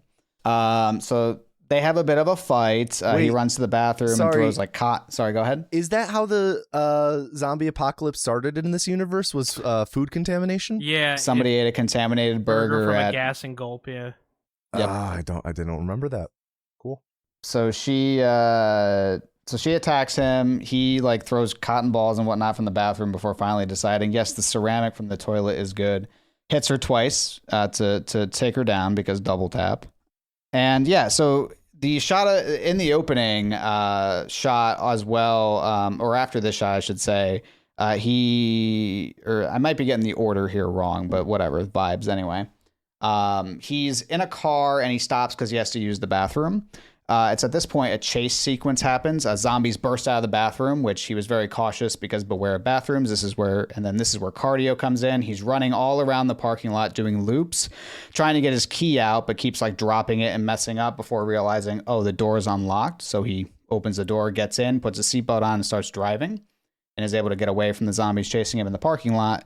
But I believe my headcanon is he added this rule because of this moment. A zombie burst out of the back seat and started attacking him, and he couldn't really control the car, smashed into a light pole, and the zombie, not wearing a seatbelt, went forward through the windshield, but he did not because of his seatbelt rule. And I believe after this, he added, always check the back seat because there could always be a zombie back there. I believe it's implied that he did add it then because check the back seat is rule 31. And then when he adds another rule like mid-movie, enjoy the little things, that's 32. So he definitely added the 30, like check the backseat recently, or at least most recently. So it sort of implies that he's like adding these rules as he goes, right? Like he makes a mistake, is able to, maybe gets lucky and survives, but, he's not going to get lucky forever. So he just adds a new rule so that he's not relying on luck anymore. There's just a sequence, a framework to survival. But now he has to walk. So he's walking down the highway and he's just dragging along, for some reason, a roller bag. I think a backpack would have been more efficient. Yeah, we talked about that in the moment. Dragging along a roller bag. And this is where my favorite character in the movie appears, Tallahassee, played by Woody Harrelson, who had way too much fun in this role. He drives up in I believe a Cadillac SUV with a plow attached to the front. For some reason, he always paints a 3 on it. I believe it's the cars that he drives. Reference to like Dale Earnhardt Jr. or something. Well, that would be Dale Earnhardt Sr. Dale Jr. Senior drove number 8 and then later 88. Senior look at this. Drove NASCAR head over here. Senior drove the Goodyear car, which was black and traditionally had a white 3 on the side. Cool. I've only been to the NASCAR museum twice. All right, so he draws a 3 for the Dale Earnhardt Sr. Oh well, I didn't say that was the reason. Tommy said that was the reason, but he also said that was for Dale Jr. and that was wrong. Go ahead. So as CJ said, he draws the 3 for Dale Earnhardt Sr. Yep, yeah, exactly what as CJ says. And he drives up, and at this point, Columbus gets scared. He has a double barrel. He used the double barrel throughout the whole movie for some reason. He posts up behind a bike. Tallahassee gets out. They have like a little standoff before Columbus is shaking. Tallahassee is just cool as a cucumber, completely unfazed. Just they're kind of building their character a little non-verbally there. Before Columbus just sticks out a thumb like, hey, could I get a lift? Like a hitchhiker. The hitchhiker's thumb. And Tallahassee says, sure, get in. So Tallahassee, given the name, is heading towards Tallahassee, and Columbus heading toward Columbus. I believe that's the case. I can't remember if he was from Tallahassee or was heading towards Tallahassee. I think he's heading towards, because they're in like Texas right now. And he said that they Woody Harrelson gives them until Texarkana before they split up. So they're headed east. Gotcha. So... Yep, so Columbus tags along. Columbus checks the back seat, and Tallahassee kind of is offended at that. Like, why are you looking in the back seat? There's nothing back there. But Columbus is so attached to his rules, he just has to look. And at some point, Tallahassee offers him a shot. He's about to take it and throws it out the window because he doesn't want to drink, because, again, probably related to his rules. And then they start heading out together, and they are like polar opposites in character. Columbus is very awkward and nervous, and Tallahassee is... at this part of the movie, frankly, kind of a dick. Very much, he's just very easily annoyed, very abrasive, almost like very like Western inspired, almost like a gruff like Clint Eastwood at this point, very kind of closed off. And But that character will kind of, I guess, dissipate or be more fleshed out here, that there's actually still a very funny quirk that he has in that he is obsessed with finding a Twinkie. So at some point down the highway, they pull over because there is an overturned Hostess truck, and he needs that Twinkie. So he's going to go down that hill. Columbus starts stretching at this point because one of his rules is limber up, which Tallahassee doesn't believe in, because have you ever seen a lion stretch before it takes down a gazelle? So Tallahassee goes down and opens up the Hostess truck, hoping to find a Twinkie, but instead all that pours out are individually wrapped snowballs, not in boxes, just all out, out in the open, which definitely is probably not the best way to transport those, but logistic nightmare. Yeah. But Tallahassee hates coconut, and he's after Twinkies, so that's not what he wants. So at this point, all the detours and stops, because they're gonna go here and then they're gonna part ways. They're not gonna be together very long. But Tallahassee keeps having these detours because he is desperate to find a Twinkie. So that's why he stopped at the Hostess truck, and also a stop coming up. It is at this point that Columbus introduces more about the virus, which is basically mad cow disease turned mad people turned mad zombie. So it's like a virus that mutated twice to basically turn people into zombies, which is somewhat interesting because, like, if zombies were to ever happen, it is theorized that, like, either a fungus, like in The Last of Us, or like a mutating mad cow disease would be the most likely thing to happen, just to help you sleep at night. Yeah, so they continue along and then eventually stop at before they do that, CJ's favorite gag, opening the car door to hit a zombie. Not just hit a zombie completely minding its own business. Enjoying his human Happy Meal. There's a zombie just enjoying her man-witch, as Tallahassee puts it. Yeah. And Columbus is talking about how sad it makes him, how it just makes you feel sick. It just makes you feel. And then Tallahassee says hungry. Tallahassee's just completely unhinged at this point and unfazed by everything. And then he starts driving, and then the zombie, again, minding her own business, not even fazed by them. Tallahassee opens the driver door and just smacks her right in the face with the door as he's driving off. And then you actually see her chasing the car down, but obviously they're gone by this point. Now they arrive at the supermarket, which the whole reason for stopping at the supermarket is Tallahassee trying to find a Twinkie, because, believe it or not, Twinkies have an expiration date. And someday, very soon, life's little Twinkie gauge is going to turn empty. So they roll up inside the supermarket. Tallahassee brings a bunch of weapons that he will only use once and then drop for some god's forsaken reason. But he comes in, he plays a banjo to alert any zombies, which is really smart. Just make noise, then you know where all the zombies are. He breaks the banjo on a zombie. He uses a bat, uses some shears to cut a really big zombie.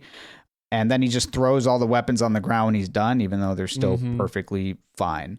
I think it's also important to note, they go to this supermarket to look for Twinkies. They don't even inspect the shelves at all. They are in that store for like 2 minutes. Mm-hmm. But on the topic of shelves real quick, I wanted to send you guys some screenshots, something I noticed. I'm going to send them in our group message right now. So, I mean, we all have lived through an actual pandemic with COVID. And we've seen firsthand people's priorities in states of emergencies at the grocery store. So, in the first picture I sent, please take a look at the things on the shelves on the far right side, and then on the far left side in the second image. How the fuck is there so much toilet paper on the shelves in this universe? Like, it's stocked. You got Cottonelle up there. You got freaking multiple things of it. You got Charmin. Oh my God, you got Charmin? That would have been gone. You would have just had Scott's. Yeah. Like, and I think I even said at one point during watching the movie, like, my number one rule would be always carry 2-ply toilet paper with you, because, like, having 2-ply on demand in an apocalypse seems kind of like a nice quality of life thing. They had so much right there. They could have loaded up the back of the caddy. Actually, yeah. There's so much Tide. Like, I guess, like, what's up with the Tide going on there? There is a lot of Tide on the shelves. Well, wouldn't that be what's left in the superstore? Toilet paper and Tide? There's a lot of canned goods all over the shelves, too. Like, so many, like, canned fruits and beans, I assume. Like, how are they not stocking up? What do they actually eat? I love the from Mountain Dew in potentially the foreground. Mountain Dew in the foreground. Yeah, over to the right on the second picture. Oh, yeah. Yeah. But, like, we don't actually see them eat at all. Is it safe to assume that they're just, like, self-sustaining creatures in this universe and the humans don't need sustenance? Like, why are they not stocking up on a cart of food? Yeah. Maybe they're eating the zombies. Maybe it's too early that's in the podcast. Maybe it's too early in the apocalypse. Do we have isn't it supposed to be like a couple months after? I can imagine I don't you know could the find time a frame. rural grocery store that has been not rated. You know, I think they did mention it's been, X number of, months before since someone ate that like infected. Yeah. 2 months. I'm seeing 2 it. months. Yeah. Okay. 2 months since patient 0 took a bite of a contaminated burger. So what? They all got sick off a mad cow? Yeah, I got sick off a mad cow. Yeah. Mad cow. Bad cow turned mad people turned mad zombie. How now, brown cow? All right, sorry, I didn't mean to derail us too much there. No, that was fantastic. I didn't notice any of that. Especially, like, at least the toilet paper would have been gone. You're absolutely correct. Yeah, that's the first. Like, I read a book that was written in like 2012 about a pandemic outbreak, and there was like just pure speculation, and even that like mentioned like stocking up on toilet paper immediately. It's like, wow, Zombieland. I gotta half be star honest. off. I feel like toilet paper should not be the commodity that we're killing each other for. Right. But having lived through it, it was fucking hard to find toilet paper. Yeah. Like, people, they had to limit how much toilet paper you could buy. Mm-hmm. I'm like, just how much just toilet buy paper like do you fucking use? Just buy like a big 30 rack that lasts you like what, 2 months? I Tommy, don't don't know. you have a Whoa, really whoa, good hold story on, about wait. this? Are you, Nervy, are you living alone and going through 32 rolls of toilet paper? I'm assuming in a like family. month? I'm assuming okay. a family. I'm assuming a family, Tommy. No, I'm not going through that much toilet I was paper. going to say, dude, we need to talk about your wiping habits. No, I got like a giant bulk toilet paper from BJ's like almost a year ago, and I'm not even a quarter of the way through. I'm good. I I'm get good like for a while. 4 or the 8-pack, and that lasts a long time. Do you guys fold your toilet paper or do you bunch it up when you wipe? I use 1 square at a time. And Wait, I what? fold Bunch. over. Okay, wait. So you're not like breaking off individual squares. You're folding it into a square like... No, I use at most 2 squares at a time, and I fold that over. Wow. I'm I'm using like at least 6 squares. I can't That's in my crazy. bathroom because I have I am below the sewer line, and I have a special grinder, so I can't. That's I right. can't fill that thing up with toilet paper. Say you're not below the sewage line. Say you're... I'm just used to it now, so now I'm Okay. conditioned. Also, the toilet at my job for 8 years was so bad that like it would clog if you pissed in it. So I got How very. does that work? These minerals, they're too big. It was so bad, and just like, oh, who clogged the toilet? It's like, why does someone have to clog the toilet? The toilet just got clogged. Ugh, that's frustrating. One thing One thing that surprised me about Japan was everywhere you go, no matter how rural or how like off the beaten path or how disgusting, the toilet has a bidet, and it's like an electronic bidet that comes it's like a little comes out, which was Refreshing. if you need to use less toilet paper, that's a good way to do it. Yeah. Was it an adjustment? Ooh, that's a good question. An adjustment in that I'm kind of thinking of buying one now. Wow. Yeah, I'm a believer. They're pretty good. So anyway, back to Zombieland. It's at this point in the supermarket with all the toilet paper that our two other protagonists appear, which is Wichita and Little Rock. So Wichita first approaches them like, we need your help. Please help us. And Columbus is all like, oh, look, another girl I can take home to the food. And it's here we are introduced to another rule, which is when in doubt, know your way out. So he props open an exit and just makes a mental note of it, and then follows Wichita and Tallahassee into the back room where Little Rock is, and she appears to have been bitten. Which this also tells us that it is transmitted by bite. So if someone is bitten by one of these really fast-running zombies, it's over. You're going to turn, which is probably the worst of what can happen. Very, very similar, like 28 days later. So she's bitten. Oh, no. Tallahassee takes Columbus's double barrel and is basically like, okay, like she wants to be put out of her misery because she doesn't want to turn into a zombie.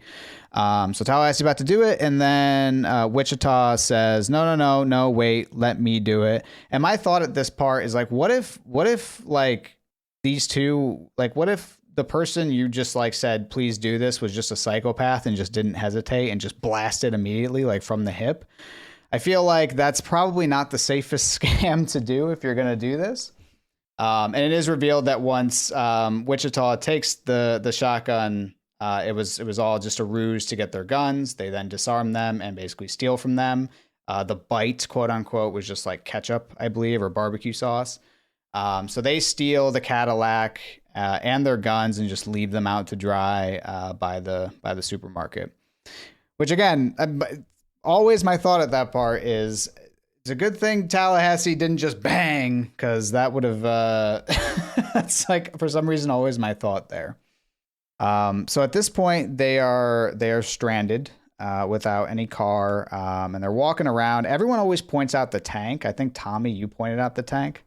We all kind of talked about it. Like, why did we not even attempt to hop in that tank and try piloting it?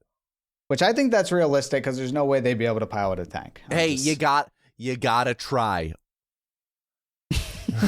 You gotta try. And if you're not gonna try, at least show them trying. At least have them walking away from the tank and be like, "Man, turns out tanks are tough to drive, huh?" I'm saying, why did they fucking give that. it a shot? I kind of like that. All right, maybe that would have been good. But they're walking, and Columbus does point out, like, hey, that's a nice minivan over there. And Tallahassee goes, yeah, that is a nice minivan, and just completely destroys it completely. Tallahassee believes in blowing off steam every once in a while in Zombieland, or you lose your mind. So he just goes to town on this minivan. And it's at this point, he actually pulls a muscle, which then it shows the rule that you have to limber up before you do stuff like that. Columbus would not dare say that, though. But at this point, they find a Hummer instead. There's just down this random street, there's just a Hummer with two hands attached, but just the hands. Like the body's gone. It's just two hands on the steering wheel, which, sure. So Tallahassee takes the hands off and like puts the middle finger up. And Columbus checks the back seat as per his rules and finds a giant duffel bag full of guns. We got Uzis, we got pump action shotguns. Despite all this, Columbus will continue to use the double barrel for the entire movie, despite it just really being a terrible choice. But now they got a new ride. Tallahassee paints another 3 on it. They got a duffel bag full of just guns and ammo and everything they'd ever need. A bunch of guns once again that Columbus is not going to touch at all. He's going to stick with the double barrel the entire movie. Mm-hmm. Which is just stupid. It's just stupid. Yeah, they get armed to the teeth, and it's like double barrel, single shot shotgun, double barrel. They have to reload after 2 shots every They have a single fucking time. Uzi, like. Yeah. And they make a point of calling out how he has to reload constantly. Yes, it's like a constant theme of the movie, how often he has to reload, and he's still using it. But Tallahassee yells out, "Thank God for rednecks," and they set off in their brand new Hummer. A little bit down on some random highway, they then come across the Cadillac. The Cadillac completely broken down. Tallahassee's Cadillac with help spelled out. With Dale Earnhardt Sr.'s number painted on the side, right, Yeah. CJ? Yep. So Tallahassee gets out, tells Columbus to stay behind. He promises he won't shoot at them unless they shoot at him. And he does hope that they shoot at him. So he walks down. He doesn't see anyone by the Cadillac. There's no one around. So he heads back and he says, all right, just keep going. We'll drive slow. But Columbus is looking real nervous and then gives Tallahassee a look. Turns out Little Rock was in the back seat and basically, was holding Columbus up at gunpoint. Then she disarmed Tallahassee as well and then told Columbus to honk the horn. He honks the horn and out comes Wichita. So it turns out they got them again. Except instead of leaving them on the side of the road with nothing yet again, they, for some reason, allow them to ride with them. So they're disarmed. Columbus in the front seat, Tallahassee in the back seat. And they set off together, except pretty much with Columbus and Tallahassee as quote-unquote hostages, though not really, because they're all just in an enclosed space in a car. I do have a question. Why did they bring them, why did they actually bring them with and not just take the car from them again? My theory as to that, because you asked that while we were watching it, and I kind of thought about it a little bit. The car broke down, and they had no idea how to fix it, so maybe there was the thought that, like, okay, if we break down again, maybe Tallahassee knows how to fix it. Or maybe they were just like, let's use them as bait because they need food or something. Mm-hmm. That's my only guess. And maybe there's also the thought of like, oh, well, if we don't bring them with and we move ahead and steal their car again, the next time if we run into these dudes again, they're just going to kill us. So maybe it's better for our chances of survival to just bring them with for now. Yeah, maybe. Maybe they just genuinely felt bad. They were like, we can't do this again. Then they all set out together. Columbus in the front seat, Tallahassee with a shotgun point at him in the back seat. At some point, Tallahassee is able to get a hold of Little Rock's shotgun, which is really his shotgun. And upon doing so, Wichita immediately slams on the brake and points a pistol back at him. And then he looks at her and then points the gun at her again. And it's just kind of like a little standoff. And at this point, Columbus has a complete breakdown. Like, there's zombies out there that are trying to eat us and kill us, and everything's really hard. And yet now we're in here killing each other. It doesn't make sense. Can we just sit down and act normal and just act like survivors and work together? And that actually causes both of them to stand down. So there's like an uneasy truce at this point. And they start continuing on. And he successfully passed a speech check for once. Exactly. So they have an uneasy alliance and they band together. And it's at this point, Columbus does find out that Columbus has been burned to the ground, along with likely his family. So he's a little upset about that. They continue along, and at some point they stop at this, I want to say it's like a Native American stylized store. Mm-hmm. And they tear this thing to absolute shreds. Like, they just start immediately destroying everything because Columbus sprayed Tallahassee with some perfume, and that just caused a whole chain reaction to all of them destroying the entire store to blow off steam. Enjoy the little things, Rule 32. Because the Rule 32, you have to enjoy the little things. It's a shame they didn't get up to Rule 34, huh?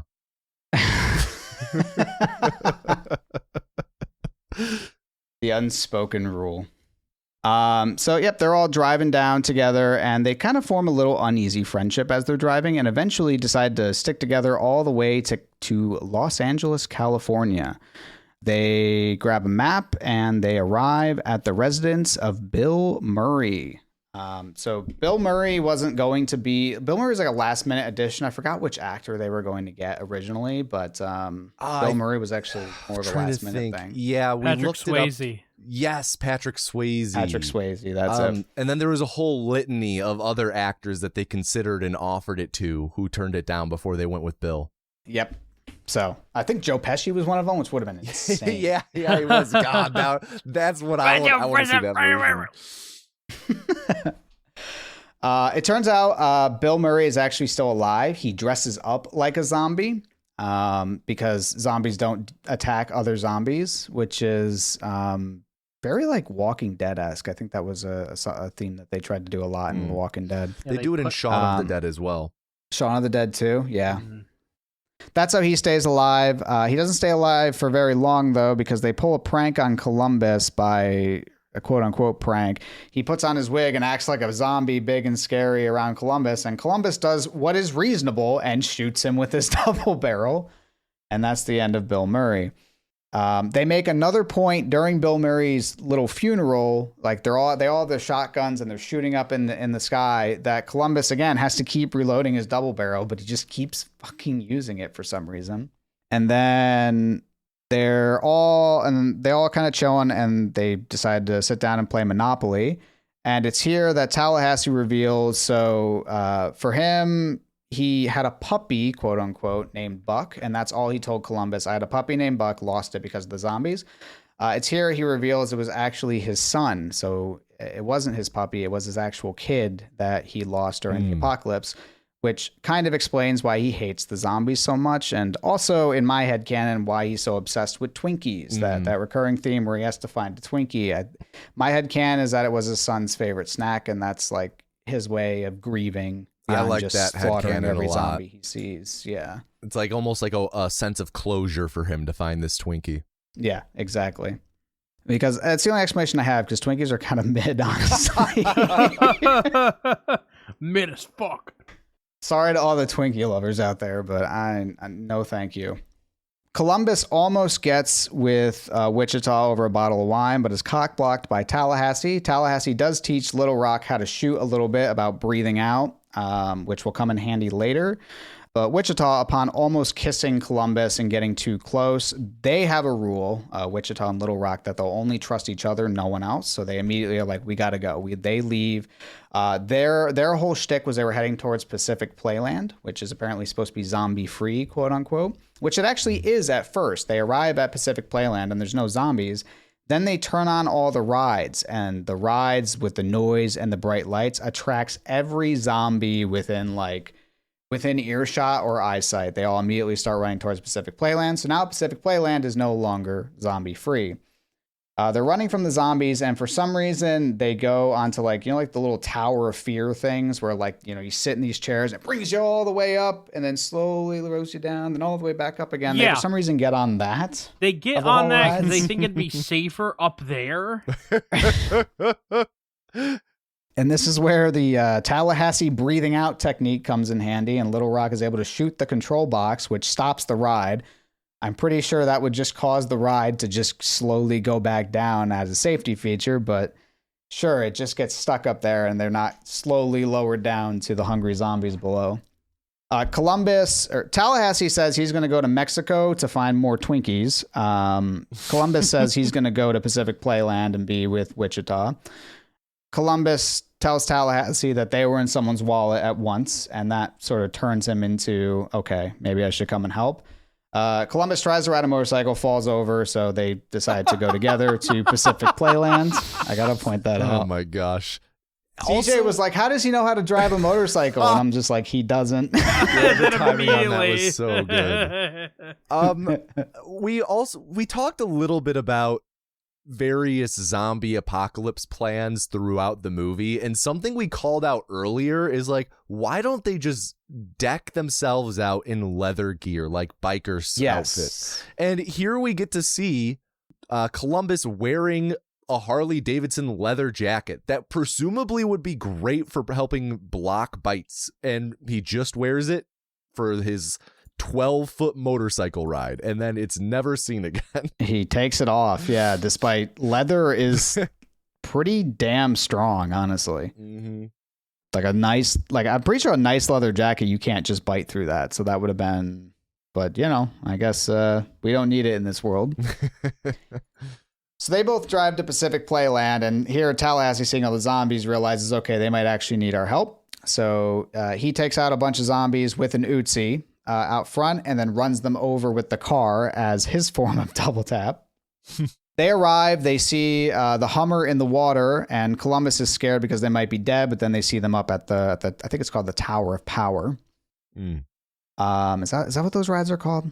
I always called them giant drops. Giant drops. But they're like the free fall ones, the things that launch you up and go back down. The one Tower that you always of Terror or whatever. Yeah, Tower of Terror is one of maybe these. That. Yeah. Tower of Terror is specifically one at Disney. Everyone knows the type of ride we're talking about, right? We've said enough different descriptors for I it. think so, yeah. Hopefully. What else can we call this thingy? Sultan SWAT.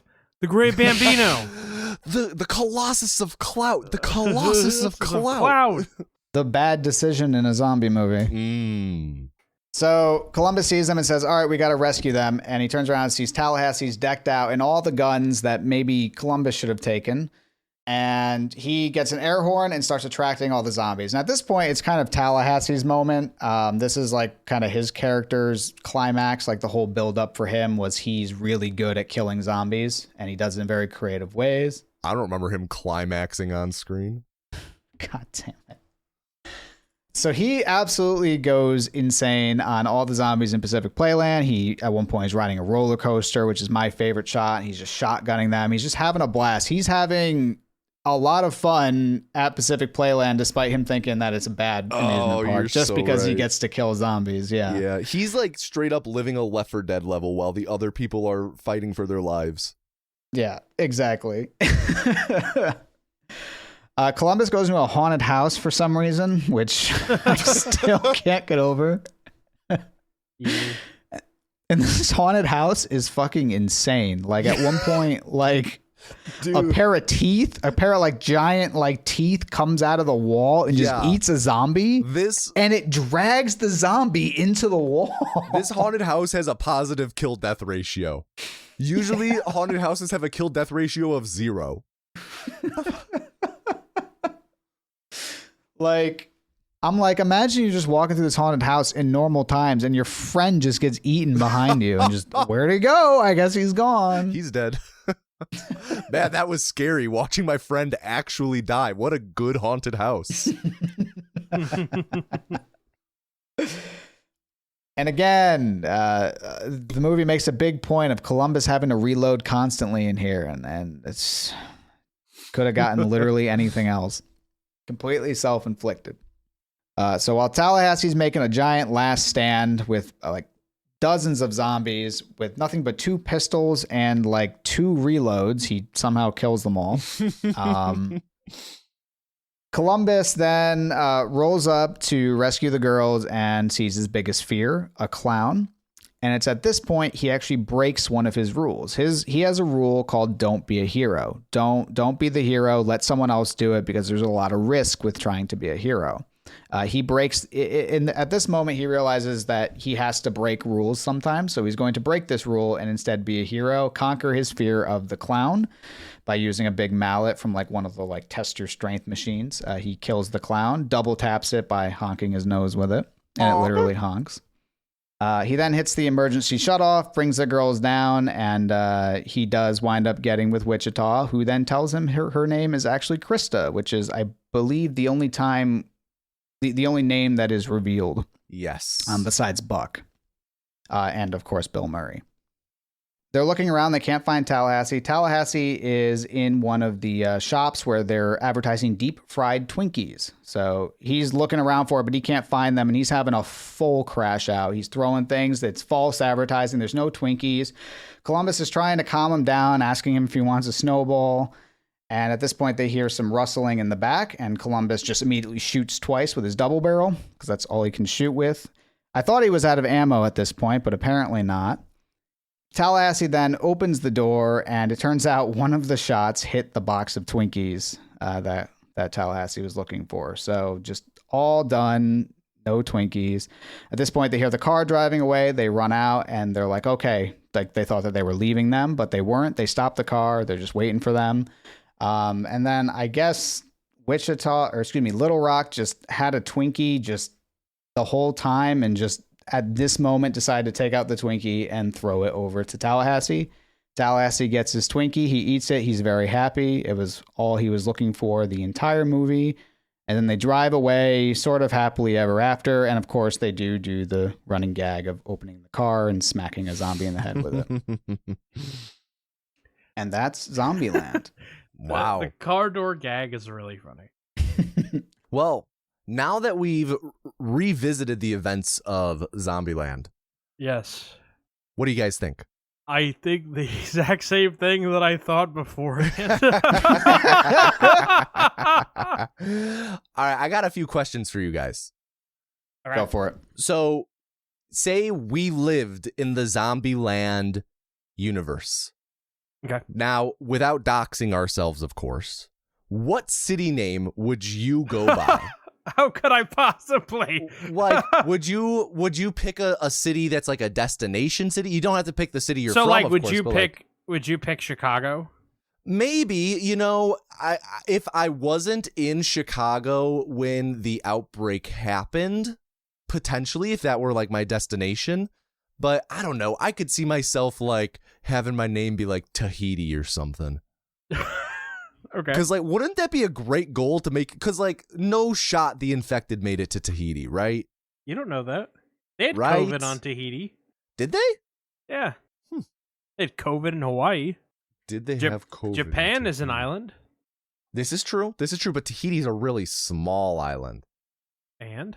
So I'm just thinking, I like my odds of rowing my little boat out to Tahiti. All right, that's going to be my Zombieland name is Tahiti. Have you ever made a joke I that wanna was really, Pick some, really like, funny, impossible to say name. but it hasn't aged at all? It has aged terribly. Nope, I only make jokes that are perfect. Okay, good. All right, here we go. 50 American town names you'll struggle to pronounce. In November Perfect. of 2019, I made a tweet. This is my funniest thing I've ever said in my life. It was during the time when planters killed off Mr. Peanut. I remember that. And I wrote, "Did Wuhan kill Mr. Peanut?" Oh, because like at that point, it was still Wuhan it was flu like- or whatever. the yeah. China flu. yeah. I got it. I'm going to be Louisville. I'm sorry. Whoa. This is Louisville that you're Yes. you're doing the Louisville. Whoa. That's a good bit. In But I'm going to make everyone call me that. Like, no, not Louisville. Louisville. And every time it'll be slightly different. You know what? I'm gonna go with a Charlotte. That's a good one. Yeah, It's a good Okay. city. That's a good one. taking it back. Okay. Oh. If if I'm not gonna go with Tahiti, I think I would go with Springfield. You're such a fucking idiot. Such a dork. Oh god. So now that we know that we are respectively Springfield and Charlotte and Louisville, what rules would you guys employ in your Zombieland survival? Because Okay. for me, like I already said, my number one rule: always carry 2-ply. It's a good one. Yeah, you don't want to be stuck with Scott single ply in the apocalypse. I travel alone. Right. You said that. You said that earlier. You wanted to travel alone, right? I would make Like a exceptions for a drifter, I very was short born. amount of people. Like, I would not like meet up with people on the road and like travel with them. Like, I would just kill them. So would you say you? So okay, if you're encountering any other people, you're like Last of Us-ing it. Do not trust them. Kill them. Say it's like Either people you get you the do fuck know. out of my way and you go that way, and I'm not leaving until I see you walk off into the horizon, or I'm putting a bullet in your skull. So what if though it were someone you did know in advance, like someone you knew from pre-apocalypse? Okay. Would you travel So like like, me? Yeah, so like like, us. okay, the bottom of the list of people that I'd be willing to live with in the apocalypse starts with the gazebo, and don't take that as, oh, you're on the bottom. That's a really high mark. Okay, Nervy is a pending gazebo boy. If he ever finishes his challenges, Tommy, obviously one of my best friends. Yes. Let's be real. You would not want to travel with me in the apocalypse. I would not, but much. I would. I would. My immediate family, there are like cousins. No, not the one who stole your wallet. There are some siblings that I would not travel with. Very short club for that one. So, but no, I'm dropping you like a fucking log. I'm going into it with baseball bats, fucking shovels, axes. Like, I don't like guns. I might adapt to guns because of necessity, but my rule is I'm going to beat the crap out of everything that moves. So, like, I'm telling you, either you get out of my sight or I'm going to throw this axe at you. So, I'm hearing one of your rules is if it moves, shoot it. Because it's going to shoot you. If I give you a chance to run away and you don't run away, you're dead. And I might die and then you get my shit. But at least I won't be a zombie. I feel like that's the only strategy to have. Just kill everything you see? What, are you going to trust people? I just find a boat, I think. You'd find a boat? I don't think the zombies can swim. So this was kind of my next question. I was gonna ask, what's your guys' general game plan? Say like you check the news and it's like zombie outbreak. What do you do in this moment? I've always felt like a houseboat and is like number one, A1 on the list. And an island. Like Tahiti. I guess, are they running zombies or walking zombies? This does change the calculus. Let's say running, worst case scenario.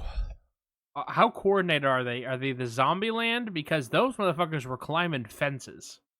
Yeah. Or are they like Walking Dead? Why can't go forward? I would say more Zombieland. I would say between Zombieland, but not quite World War Z, where they're able to like act like ants and climb over a giant wall by just making a human tower. So they can like climb and they can like whatever, but they're not going to build a ladder. Yeah. I'd want to test out, like, could I camouflage? But, like, I don't know how to test that out. You'd Hunger Games that shit? You'd PETA it? Honestly, I'd go knock on my neighbor's door and be like, hey, if you camouflage yourself, they don't see you. You got to do this. And then I'd just see if it's true. Go out in the parking lot. Yeah, just rub yourself with blood and guts and like put an esophagus around you. And then they won't even get you. And then I'm just going to watch. Yeah. Oh my God. Just to make sure. That's worse than what I fucking said. That is. That's so You were bad. judging me so harsh. Yeah, no, as soon as Nervy said that, my hands went over my mouth. Yeah, I'm not intentionally trying to get people like killed for the sake of science. That's so funny. No, but it's definitely, the goal is definitely to get to an island. Yeah, like my general thought has been if I can get onto a houseboat and like a river or like Lake Michigan, that's priority number one. Though I think something that's important to keep in mind is like some zombie apocalypse type plans I think are too popular. Like everyone will be like, we gotta go to Costco. Everyone's gonna be going to Costco. You gotta think a little differently. So if like houseboat seems too hard a thing to procure in the early days of zombie apocalypse, I'm just hopping in my car and driving like west, farther away, like as far away from a dense cities, urban area as I can get. Try and get out into the country. You also have like a higher chance. It's like, I live right near Wisconsin, so I can drive up there to a place that has more guns than people. I would try and get to a resource dense but low population area. Yeah. And like even like if you go out rural, like there will be like gas stations and other things that like might have some food, and especially if it's early in the apocalypse, it'll still be good. Yeah, or like, maybe you'll find an entire grocery store stocked with cans and cans of food and toilet paper. Yeah. Yeah, I think that's the real play. I think you just you get away from cities, I think that's one of the big themes too from I think like when Telltale Games did their Walking Dead game. I think one of the big things from that was avoid cities. That makes sense. At the end of it, at least, yeah. That makes sense because like there's millions of people who live there. There's gonna be a fuck ton of zombies. Like why would you knowingly go into a city center? Yeah. Yeah. Las Vegas, terrible idea. Oh yeah. Well, maybe not now, God. but So, getting back to Zombieland specifically a bit, did you guys know originally, first off, that Zombieland was planned to be a TV show, but more so, they later on did go on to make a TV pilot for of Zombieland. I didn't know they made a pilot. I didn't know it was going to be a TV show. Yeah, I think you can still find it somewhere online. People did not like it though when it released. It's it's different. I remember watching it at some point, and the Tallahassee character is who sticks in my mind because it's like it's kind of the same, but it's not really. Oh, they also have like, if I remember correctly, they have a fifth character, though it's their OnStar navigator. Like they use OnStar to talk to someone who's like their person in the chair. What? Yeah. Like kind of like the angel in Borderlands, CJ. yeah, well, something like that. That's weird. I would not have guessed that. Yeah, so it didn't get picked up, but I'm pretty sure you can still find it somewhere online if you dig around. That's so weird, man. Right? Different cast or? Yeah, completely different cast. Not the strongest cast from what I remember. Okay, good. But on the topic of follow-ups, I know that we talked just briefly about it in the pre-show, but this did have a direct sequel, Zombieland Double Tap, which takes place, that came out in 2019, and it takes place about like a decade after Zombieland 1. Does he go wallpaper to closet with Emma Stone in that one? What does wallpaper to closet mean? You know, it says it's one of the slang things they said in the movie. Wallpaper to closet. Believe when we pick up, they are in a long-term relationship. Maybe they're. I think they are. I think they're together in the second one. They've been together for a while, but it is the same. They have the four core cast members back, and like I think they did a good job of really making it feel like no, they are a found family at this point. They have been living together for a decade now. I liked the sequel a lot. I'll say to anyone listening to this, if you like Zombieland and you avoided the sequel for fear of disappointment, I really liked it. Jade really liked it. We both prefer it to Zombieland 1, and we do really enjoy Zombieland 1. I do think we're in the minority for preferring it, but it is still good. Because you say that, I'm going to watch it. 100%. You're gonna have to report back. Let us know how you I'll like let you know. I'll let you know. Yeah, I'm interested. Curious how it shakes out. Because like I said in the pre-show, I feel like this one wrapped up so well, and I was just like, do we really got? I was worried the sequel was just going to be trying to milk it, but if they did a good job with it, then I liked it. It's interesting though, because they do meet more characters, and just everyone in this apocalypse follows the naming convention of going after, like being named after a place that is significant to them. So like they'll meet people. That. And it's like, yeah, I'm Albuquerque. It's like, wow, everyone does this. This is the convention. If a new child is born, are you going to name it something like, I don't know, Gerald? Or are you going to name it fucking Houston, Texas? Houston. Yeah. Hi, I'm Houston. Yeah. Houston, Texas. That sounds like a Walker, Texas Rangers spinoff. On Houston, one of Texas? Those, yeah, no, like on one of those like NRA sponsored streaming channels. My name's Houston, Texas, Texas Ranger. Walk tough. That's why I drive a Ford and drink lemonade out of a mason jar. Out of the cup holder in the Ford F-150. You just pour it right in the cup holder. That's where your drink goes. That's what I like about Texas.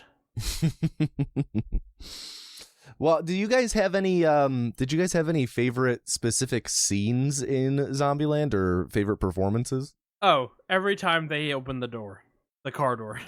I am Those are your moments. I am so easy to please with comedy. Honestly, one of my favorite movies is That's My Boy.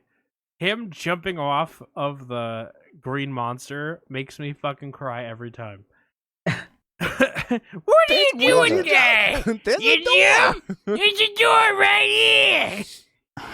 Oh, it's a classic. The fucking. So you like the little slapstick gags then? Type of Oh stuff, my right? god, the fucking fact the opening of the door is just enough to send me into fucking orbit every goddamn time. Every goddamn time. I can't fucking help it. I can't help it. It's just, it's so much is the way that, because it's physical comedy, right? So it's like they're not really getting hit with the door. The door opens and then they fall backwards, right? Like in Seinfeld, I don't know if you remember this, but in Seinfeld, George's father, Frank Costanza, used to hit Jason Alexander on the forehead. And the gag is he hits him just hard enough, and then as soon as he makes contact, Jason Alexander would move his head back on purpose. So it looks like he's hitting him really hard, but he's really just like giving him a high five on his forehead, right? Just like it's all in the fucking fall. It's like they get hit with the car door, and then it's like whack. And Woody Harrelson is really funny. He's really good. Yeah, I think Woody Harrelson's my favorite performance in this, both for the comedic aspect, but I do think that he sells the heart of the character. A moment that sticks out to me is when the four of them are in the car together for the first time, like finally driving. They've just all put their guns down. They're kind of like getting acquainted, and they're playing the quiet game, and Jesse Eisenberg is like, hey, have you heard anything about Columbus? And she's like, wow, you haven't heard of the quiet game, huh? Well, they're all playing it in Columbus. Everyone's dead there, burnt to the ground. And Tallahassee has what feels kind of out of character, but it's not. It's just kind of, you don't see him not being a dick too often. He does like kind of tap Emma Stone on the shoulder and like motion like he's Columbus, like you kind of fucked up in that. So like it shows a bit of care there. I like that as a little moment. I think Woody Harrelson sells it well. Yeah, it did like feel almost like out of character, but in character. Like I don't know how to. I know what you mean. It's the first moment we get that kind of shows us a little bit more than the douchebag that he is. Yeah, because we do get more moments from him like that where he does show his care for the others in his own twisted way. Yeah, I think favorite character, of course, Tallahassee, Woody Harrelson. It's the heart of the movie. It feels like, I don't know. He is certainly the tonal heart of the film. Like, and without him, you don't get nearly as colorful of a film. Agreed. Yeah. My favorite scene is just the Pacific Playland. Every character except him loves Pacific Playland, and he's the only one that had fun in Pacific Playland, and I love that like juxtaposition with that. And he got his Twinkie there. Yes, he is the only one that really didn't want to go. Mm-hmm. Yeah, I guess he had the most fun while there. Yeah. I had never really noticed that, how he is the one who has the time of his life there while poo-pooing on the idea of the whole movie. Yep. I'm not gonna play with you at Pacific Playland. Man, it's okay. He grows on you. There was a point not really 17 years ago where we thought Jesse Eisenberg was gonna be like a big deal. Is he not? I don't know. I feel like he had a solid career. I don't know. I think he had a solid career. I'm just saying I don't think he turned into like. He wasn't like he didn't become wasn't like a leading man. Yeah, I get what you're saying. It wasn't like as big as it seemed like he was going to be. I know what you mean. If I remember right, he kind of just like chilled out after he got like a few roles like this that all just did really well, and then just kind of chilled. I think he did another Ruben Fleischer movie after this. Like Now You See Me. Did Ruben Fleischer do Now You See Me? I was thinking of 30 Minutes or Less, the movie where he's a suicide bomber. Yes, with Aziz Ansari. Yeah, that is also Ruben Fleischer. I saw that in theaters, unfortunately. But I think he did like Adventureland. He did Zombieland.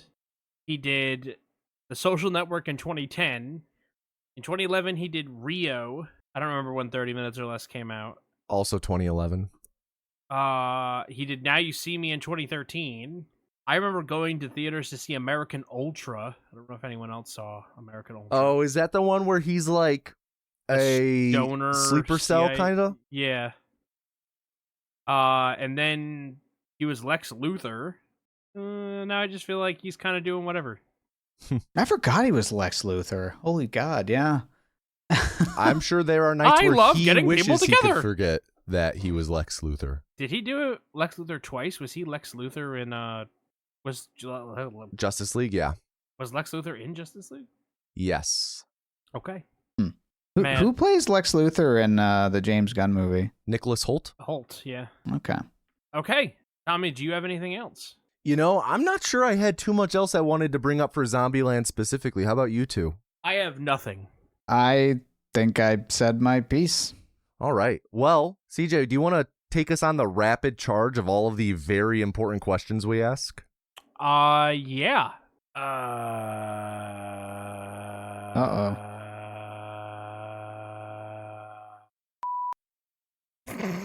What? Did you just censor yourself? I didn't do that. You did. No, I didn't. I did it. You did it. I thought I was trying to time it. I thought like a fuck was coming along, and I wanted to be like, We're not doing that. No.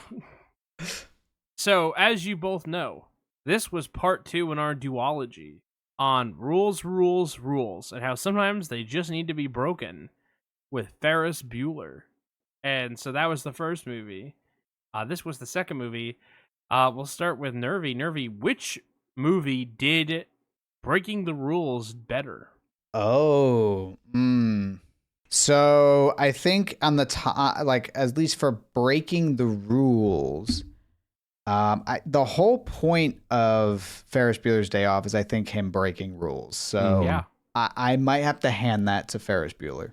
I agree with where you're coming from, though. When I was just thinking about it now, I was like, yeah, but the climax and the big moment for Columbus in Zombieland is him realizing that rules do sometimes need to be broken. So I guess, what does it better? The movie that's all about a kid breaking a rule, or a movie where the key character development centers around the breaking of a rule? I think I'm going to go with Ferris Bueller's Day Off. Okay. Any, just, you feel more towards the former I of think that? one is about this, like, he lives his life very rigidly, and his arc is about learning to break the rules. And Ferris's arc is, I'm going to break every single rule, and that's the point of the movie. Okay. Is to get away with it, and he does. Okay. So I'm going to go with Ferris Bueller. Makes sense to me. I think I'm a bit of a toss-up. If I had to pick, I do think I might go with Ferris, just because also I think that sometimes rules needing to be broken does play into Cameron's character arc as well, which is, like we talked about last episode, Cameron is so central to so many of the themes of Ferris Bueller. So I think I'm with you on Ferris Bueller. I feel like this could be a toss-up, though. Okay. Nervy, what is your vote? My vote on This. which one? Yeah. Oh, Ferris Bueller. Okay. Well, thank you for that. Hey, Nervy, why do you think that it's called Zombieland? I think so. The climax of the movie and the central point of Wichita and Little Rock is Pacific Playland. So I think it's just, Zombieland, kind of centering around an amusement park, and they do kind of take an almost amusement park like approach to like the zombie kills, like with that the a lot. Piano that falls from the sky. Yeah. I guess I was originally thinking like, well, yeah, they say Zombieland in it. That's kind of what they call the state of America. But like we've been kind of talking about, and like kind of just to use a word I used earlier, the movie itself feels very arcadey. And I think that, like you were saying, it lends itself well to this idea of it being almost like a game, like this Zombieland. It's an amusement park to kill zombies in. Yeah. I agree. I was just going to say that the name of the country is not Zombieland, but I like what you guys are bringing to the table better. You like the heat we're bringing? I smell what The Rock is cooking. You All right. can handle this smoke. We always, because we have our predictions at the beginning of the year, we are categorizing every movie's genre. So we pick up to 2. Nervy, primarily, what genre do you think Zombieland is? Horror comedy. Horror comedy. Would it be horror space comedy? Like 2 genre? I think it's more of a comedy, but centered around the horror genre, if that makes sense. Yeah. I don't know how else to describe it. I think I'm with you. I would categorize this as like comedy and horror. I agree. All right. So are we all kind of in agreement that of the 2, comedy takes precedence over horror? Yes. All right. So we are recording comedy as the primary and horror as the secondary genre. Yeah. All right. Now, Nervy, we got a very important question that we ask every episode. Might not be the question you're expecting, though. CJ, Yeah. Okay. could you have done a Zombieland? Okay, who am I? I think you're Columbus. Yeah. Double barrel.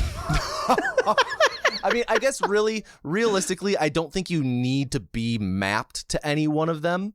I think it's more, Could I survive? yeah. Could you survive going to Pacific Playland? My cardio's not the best. Hmm. I don't know that I could do 4 laps around the parking lot. I do feel like, though, that yes, cardio seems it's so important, especially in this world of running zombies. They spend most of the time in the car anyway, though. Yeah, but that first scene where they're in the parking lot. Yeah, in Garland, he did Texas, have to do laps. Yeah, he was doing laps. I don't know that I can outrun zombies. I think any situation with running zombies, like your chances of surviving are near 0. And the only way you'll survive is if you're incredibly lucky.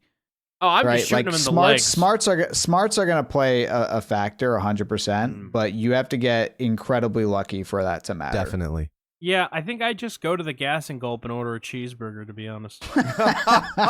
Self-inflicted zombieism. Yeah, I think I just give up. Might have been. Look, it sounds like he finished the cheeseburger, maybe, or did he? Maybe just took a bite and What's that was that it. Dido song that everyone knows? My tea's gone cold, I'm wondering why. It's like, yeah. I mean, the ones that I know by her are "Thank You" and "White Flag." Yeah. Thank you. I want to thank you for giving me the best days of my life. That one. Stan. Yeah. Yeah. Yeah. No, so I don't think No. I could have done it. Wow. Maybe if you like just stay in your house and just hope the military wins or something, but Just- at least in this movie they By the didn't. way, Stay sipping on that Mountain Dew The Code Red. military that we spend so much money on gets beat by zombies 99.99% of the time. I'm like, brother, I'd be pissed if the fucking military came to town and we lost. Yeah, on that note, how the fuck did the people in the tank end up getting killed? It's a great question. They had a burger too. They went through the drive-through? Yeah. That's good. in the tank. All right, well, why don't we get to our second most important question. Is the film okie dokie? Tommy? I gotta give this a yes. This Zombieland, this is an okie dokie film. I'm giving it an okie dokie as well. Yay. Nervy, what about you, Will? Absolutely an okie dokie. Six Awesome. thumbs up. Unanimous. Woo! Heck yeah. Oh, that makes me happy. I wasn't sure about CJ because it had the zombies in it. Yeah, no, zombies don't bother me. Okay. Well, most zombies don't bother me. Hmm. All right. All right. Next Ooh, that was cute. up, we go to the rec room, which is actually just down the hall over here. And Nervy, you've never seen it before. But, Oh boy. you know, look, I'm trying to find myself. I'm in my Fleetwood Mac phase. Okay. Okay. That's, we all, it happens to all of us. I love Fleetwood Mac. He's never left. All right. And so, wood paneling on the walls, obvious, right? Shag carpet. Yeah, of course. It's It's not a rec room without shag carpet. Yeah, I can't smell, but if I could, I bet it would smell like hashish. It's a bit of mildew in there too. It smells like every grandma's finished basement in the Midwest. That's a very distinct It has smell. dusty linoleum floors. Homie. Yeah. There's a lawn furniture downstairs instead of real furniture. Yeah, a little bit of asbestos. Yeah. Man, I'm describing my great grandmother's basement. Anyway, okay, I'll go first. I'm just gonna really quick recommend Invincible. Invincible season 4 just wrapped up. If you are interested in giving that a shot, I believe the story is in a really good place right now. There are people that criticize the animation quality, and to that I say, you can't have it both ways. Either you want high quality animation, and it's going to take a while to come out, or we can have seasons every year to progress the narrative, and the show is going to be what it is. The things that we care about looking good, look good. I feel like the things that are just the in-between don't always look great. But, you know, the big stuff, I feel like they put their back into. So I'm going to recommend Invincible. And I'm also going to recommend, where I lost my note where I wrote down my other recommendation. I'm going to recommend Borderlands 2, which I've been playing recently with a friend for the first time. I've never played it before. And it is a game that I think, started once upon a time, a long time ago with a friend. And then that thing happens where you and that friend just don't get together for like a week, and then you don't want to play it anymore, and then whatever. So the only thing I knew about the game was I'm fucking following Claptrap on an iceberg, and this game is dumb. And up until that point, the game is kind of dumb, but that's like the third mission. So it actually is a really fun game, and it is doing something to my brain that has not been the case for a long time, which is I actually really want to play the game. I want to play it. I think about it when I'm at work. I think about it when I'm not working. I just want to play the game, but I'm playing it with a friend, so we only get to play 2 or 3 hours every couple of nights. So it has been really fun. And just to recap, my recommendations are watch Invincible on Amazon and play Borderlands 2. And I'll let you know about Borderlands 3 and 4 in the pre-sequel, because I've never played those either. Well, we will be waiting with bated breath. Well, don't bait your breath too long. Tommy. They're all good, and you started with the best one. There you go. Tommy. Yeah, I'm going to co-sign CJ's Invincible rec. I already talked a little bit to why I care so much about the show earlier, so I'll just let that stand. I also wanted to recommend, on the note of comics, I wanted to recommend the Absolute line from DC, the Absolute Universe. DC, they do a bunch of universe resets.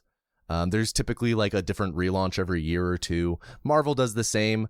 They did one last year. I think it started last year. It might have started at the tail end of 2024, called the Absolute Universe, where they take all of the core characters and they just fundamentally change a few things about them and their origin. And it's now a retelling in this new universe, but and you get to see these heroes that are intrinsically different, but you see the way that they still embody the same principles. And it's like, you know, it's a fun thought experiment, and it's a fun thing to explore. And, you know, if each of them feel like love letters to these characters in saying, hey, even if we take away the fact that Bruce Wayne is rich, this is still here's a possible world where Batman still exists. Bruce Wayne is still Batman. Only his dad died. How is this different? How is it the same? How does he still stand for the same things? So I wanted to recommend the ones that I've read so far, which are Absolute Batman, Wonder Woman, Superman, and Martian Manhunter. I think they're all really interesting. In order of favorites, I think my favorite is Martian Manhunter, then Wonder Woman, then Batman, then Superman, which surprised me because I'm such a Superman fan. But it's really cool. You don't have to have read any other comics. It's a great starting point. They sell trade paperbacks that are collections of like the first 6 issues. So maybe pick up one of those of a character that interests you, like Absolute Batman, etc. Check it out. The last thing I wanted to recommend is the TV show The Pitt, last night, Jade and I just finished season 2. We're all caught up. It's really good TV. I know that CJ and I have talked a little bit about it. CJ more so being a big fan of it. And just, repeating what we've said before, it's a really good TV show. It's really competently made. And it's just compelling as hell. It is just gripping. And if you're unfamiliar, it follows the doctors at the Pittsburgh Trauma Center. And it's just the worst day of their lives every season. Each season takes place over the span of a day. And it's just really good. I've never been a medical procedural person, but I really enjoyed it. So yeah, Nervy, how about you? What recs do you have? On the movie side, I recently watched Project Hail Mary. Honestly, so I really like The Martian, and the movie reminded me of The Martian a lot. And that I found out it's like the same author, right? Yeah, Andy Weir. Yeah, yep. So honestly, I really enjoyed that movie. I went into it completely blind, so I had no idea what to expect, and I'm so glad I did that because it was. I wish I could watch it again without knowing anything. It was a really fun experience. Yeah, really, really good. Highly, highly recommend. I think they're doing a longer theater run too, which is awesome. And so I watched that recently. And then also on the movie side, I'd not actually watched this, and it was on the plane, and I was like, hey, I've seen like clips from this movie, but I'd never actually fully watched it. So I'm like, you know what? I'm going to give this a watch. And that was The Big Short. That was also a good movie. I did really enjoy that one. Not what I was expecting, but actually a bit of what I was expecting, but not like told in the way I would have expected. Which is about it's actually about the 2008 housing crash, which was just a really interesting movie. The way that they kind of tell it and break down really complex topics into ways you can understand. Mm-hmm. And of course, James Gunn's Superman, which I also watched. Love the different take on the superhero genre and how it had that James Gunn feel of it gets a little dark at times, but it kind of manages to keep the charm going no matter what, which is what I really like about Guardians of the Galaxy and how he did that. Nice. And then the video game side, the game, I have to recommend Expedition 33. I think, Tommy, you played through it. Yes. That game made me cry like 10 times. It is an emotional roller coaster, and it was a special experience that I will probably treasure for a very long time. It might be one of the, if not the best game I've ever played. And I've played a lot of games, so it's very, very, very good. I absolutely adore that game and the way it just does everything it does. I also played through Animal Well recently, which I don't know why it took me so long to play that. That's a really fun game. Just a really nice, definitely after Expedition 33, it was nice to have a chill game that was just play as a little goofy ball going through a bunch of puzzles. And it's a big just Metroidvania puzzle solver. And then I always got to have a crack game, just a game that I'm just like, can just sink hours into and just like D fun, click on shoot. And that's Bungie's Marathon. I've been really enjoying that. That's an extraction shooter. But it scratches that itch because Bungie, it's nice to play a Bungie shooter again. It feels it has that like Halo loop that just kind of digs into my brain and makes me want to keep playing. So those are my big recs, nice. I would say. Very nice. All right, so just to recap, Nervy recommended Project Hail Mary, The Big Short, and Superman, as well as Claire Obscure Expedition 33, Animal Well, and Marathon. CJ wrecked Invincible, the show, and Borderlands 2. I co-signed that Invincible rec, also recommended The Pit, the show, and the Absolute Universe comics, specifically Batman, Wonder Woman, Superman, Martian Manhunter. Wow. Well, here we are at the end of the episode. It's about the time where we find out what's on the next one, right, CJ? Is that what we do now? Yeah. So I am back with a choice. Oh, geez. So the two of you can deliberate if you want. Okay. Oh, boy. Okay. The first option is part 1 in our 2-part duology on Ruben Fleischer movies starring Emma Stone. The second option is movies that I probably wouldn't watch again if it weren't for the podcast. Or 3, Movies where I feel like the leading man was somebody that I thought was going to be a bigger deal, and at the time wasn't. Wow. Ooh. Nervy. What was the first one again? Ruben Fleischer movie starring Emma Stone. Nervy, what are you thinking I should be subjected to of these three? I'm feeling almost 3. The third I one? feel like that's just funny. Movies where the leading man. Well, could you read it again real quick? It's the third one is movies where the leading man I thought was going to be a bigger deal than he was at the time. I'd say 2 or 3, but I'm leaning towards 3. All right, CJ, let's go with that third one then. Hey guys, did you know this is part 1 of our 2-part duology on films where I thought the main actor was going to be a bigger deal than he was? Really? Yeah. Whoa. Because next time on the Film is Okie Dokie, we're going to be watching La La Land.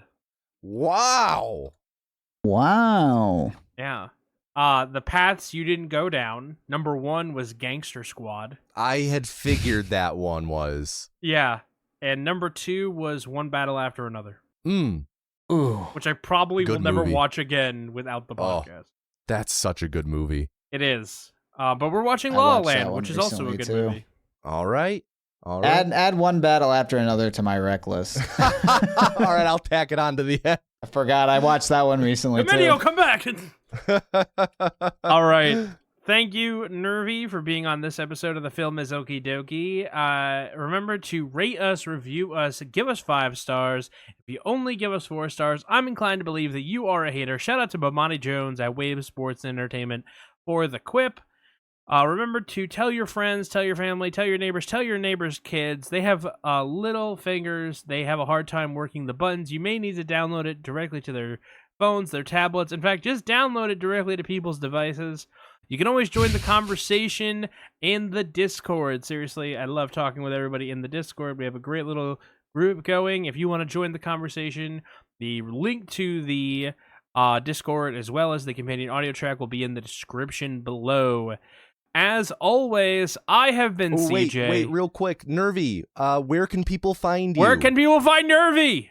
Oh, you can find me at twitch.tv/NervyDestroyer or at youtube.com/@NervyDestroyer. I do lots and lots of Halo content, including my current series where I'm going into all of the cut content in the first Halo. I'm digging through it and restoring it. I have a lot of experience modding Halo, and the devs actually left behind a lot of really cool things. So naturally, my rec being Marathon, Bungie also made Halo 1. And with the mod tools, they got a bunch of stuff that they left behind that were like left in the game's data that is actually restorable. I can restore like old dialogue lines that weren't in the original game, or different enemy encounters, like, oh, there was a Banshee here, a tank here that weren't in the final game. So yeah, that's been a really fun series, and you can find that again youtube.com/@NervyDestroyer. You want to hear a fun fact about Halo, the original Halo? Sure. The elites go, "Arr, arr, arr." That is Sergeant Johnson going go, go, go backwards. Backwards. Yes, it is. I did not know that. Arr, arr, arr. Yep. That is all of the Sangheli knowledge that I know. That is all the lore that you need for Sanghelios and the Sangheli. Anyways, Did you know that in the 1749 beta, that was 2 months before the final release, that used to be a forward Johnson voice pitched down, and the grunts and jackals actually used to talk, and they were pitched up Marine voices. ooh, Very I neat. didn't know that. Mm-hmm. All right, and if I haven't forgotten anything else, as always, I have been CJ. I've been Tommy. And I had Nervy. Yeah. All right, and that's been the podcast. Now get out Bye. of here. Go away. Chew.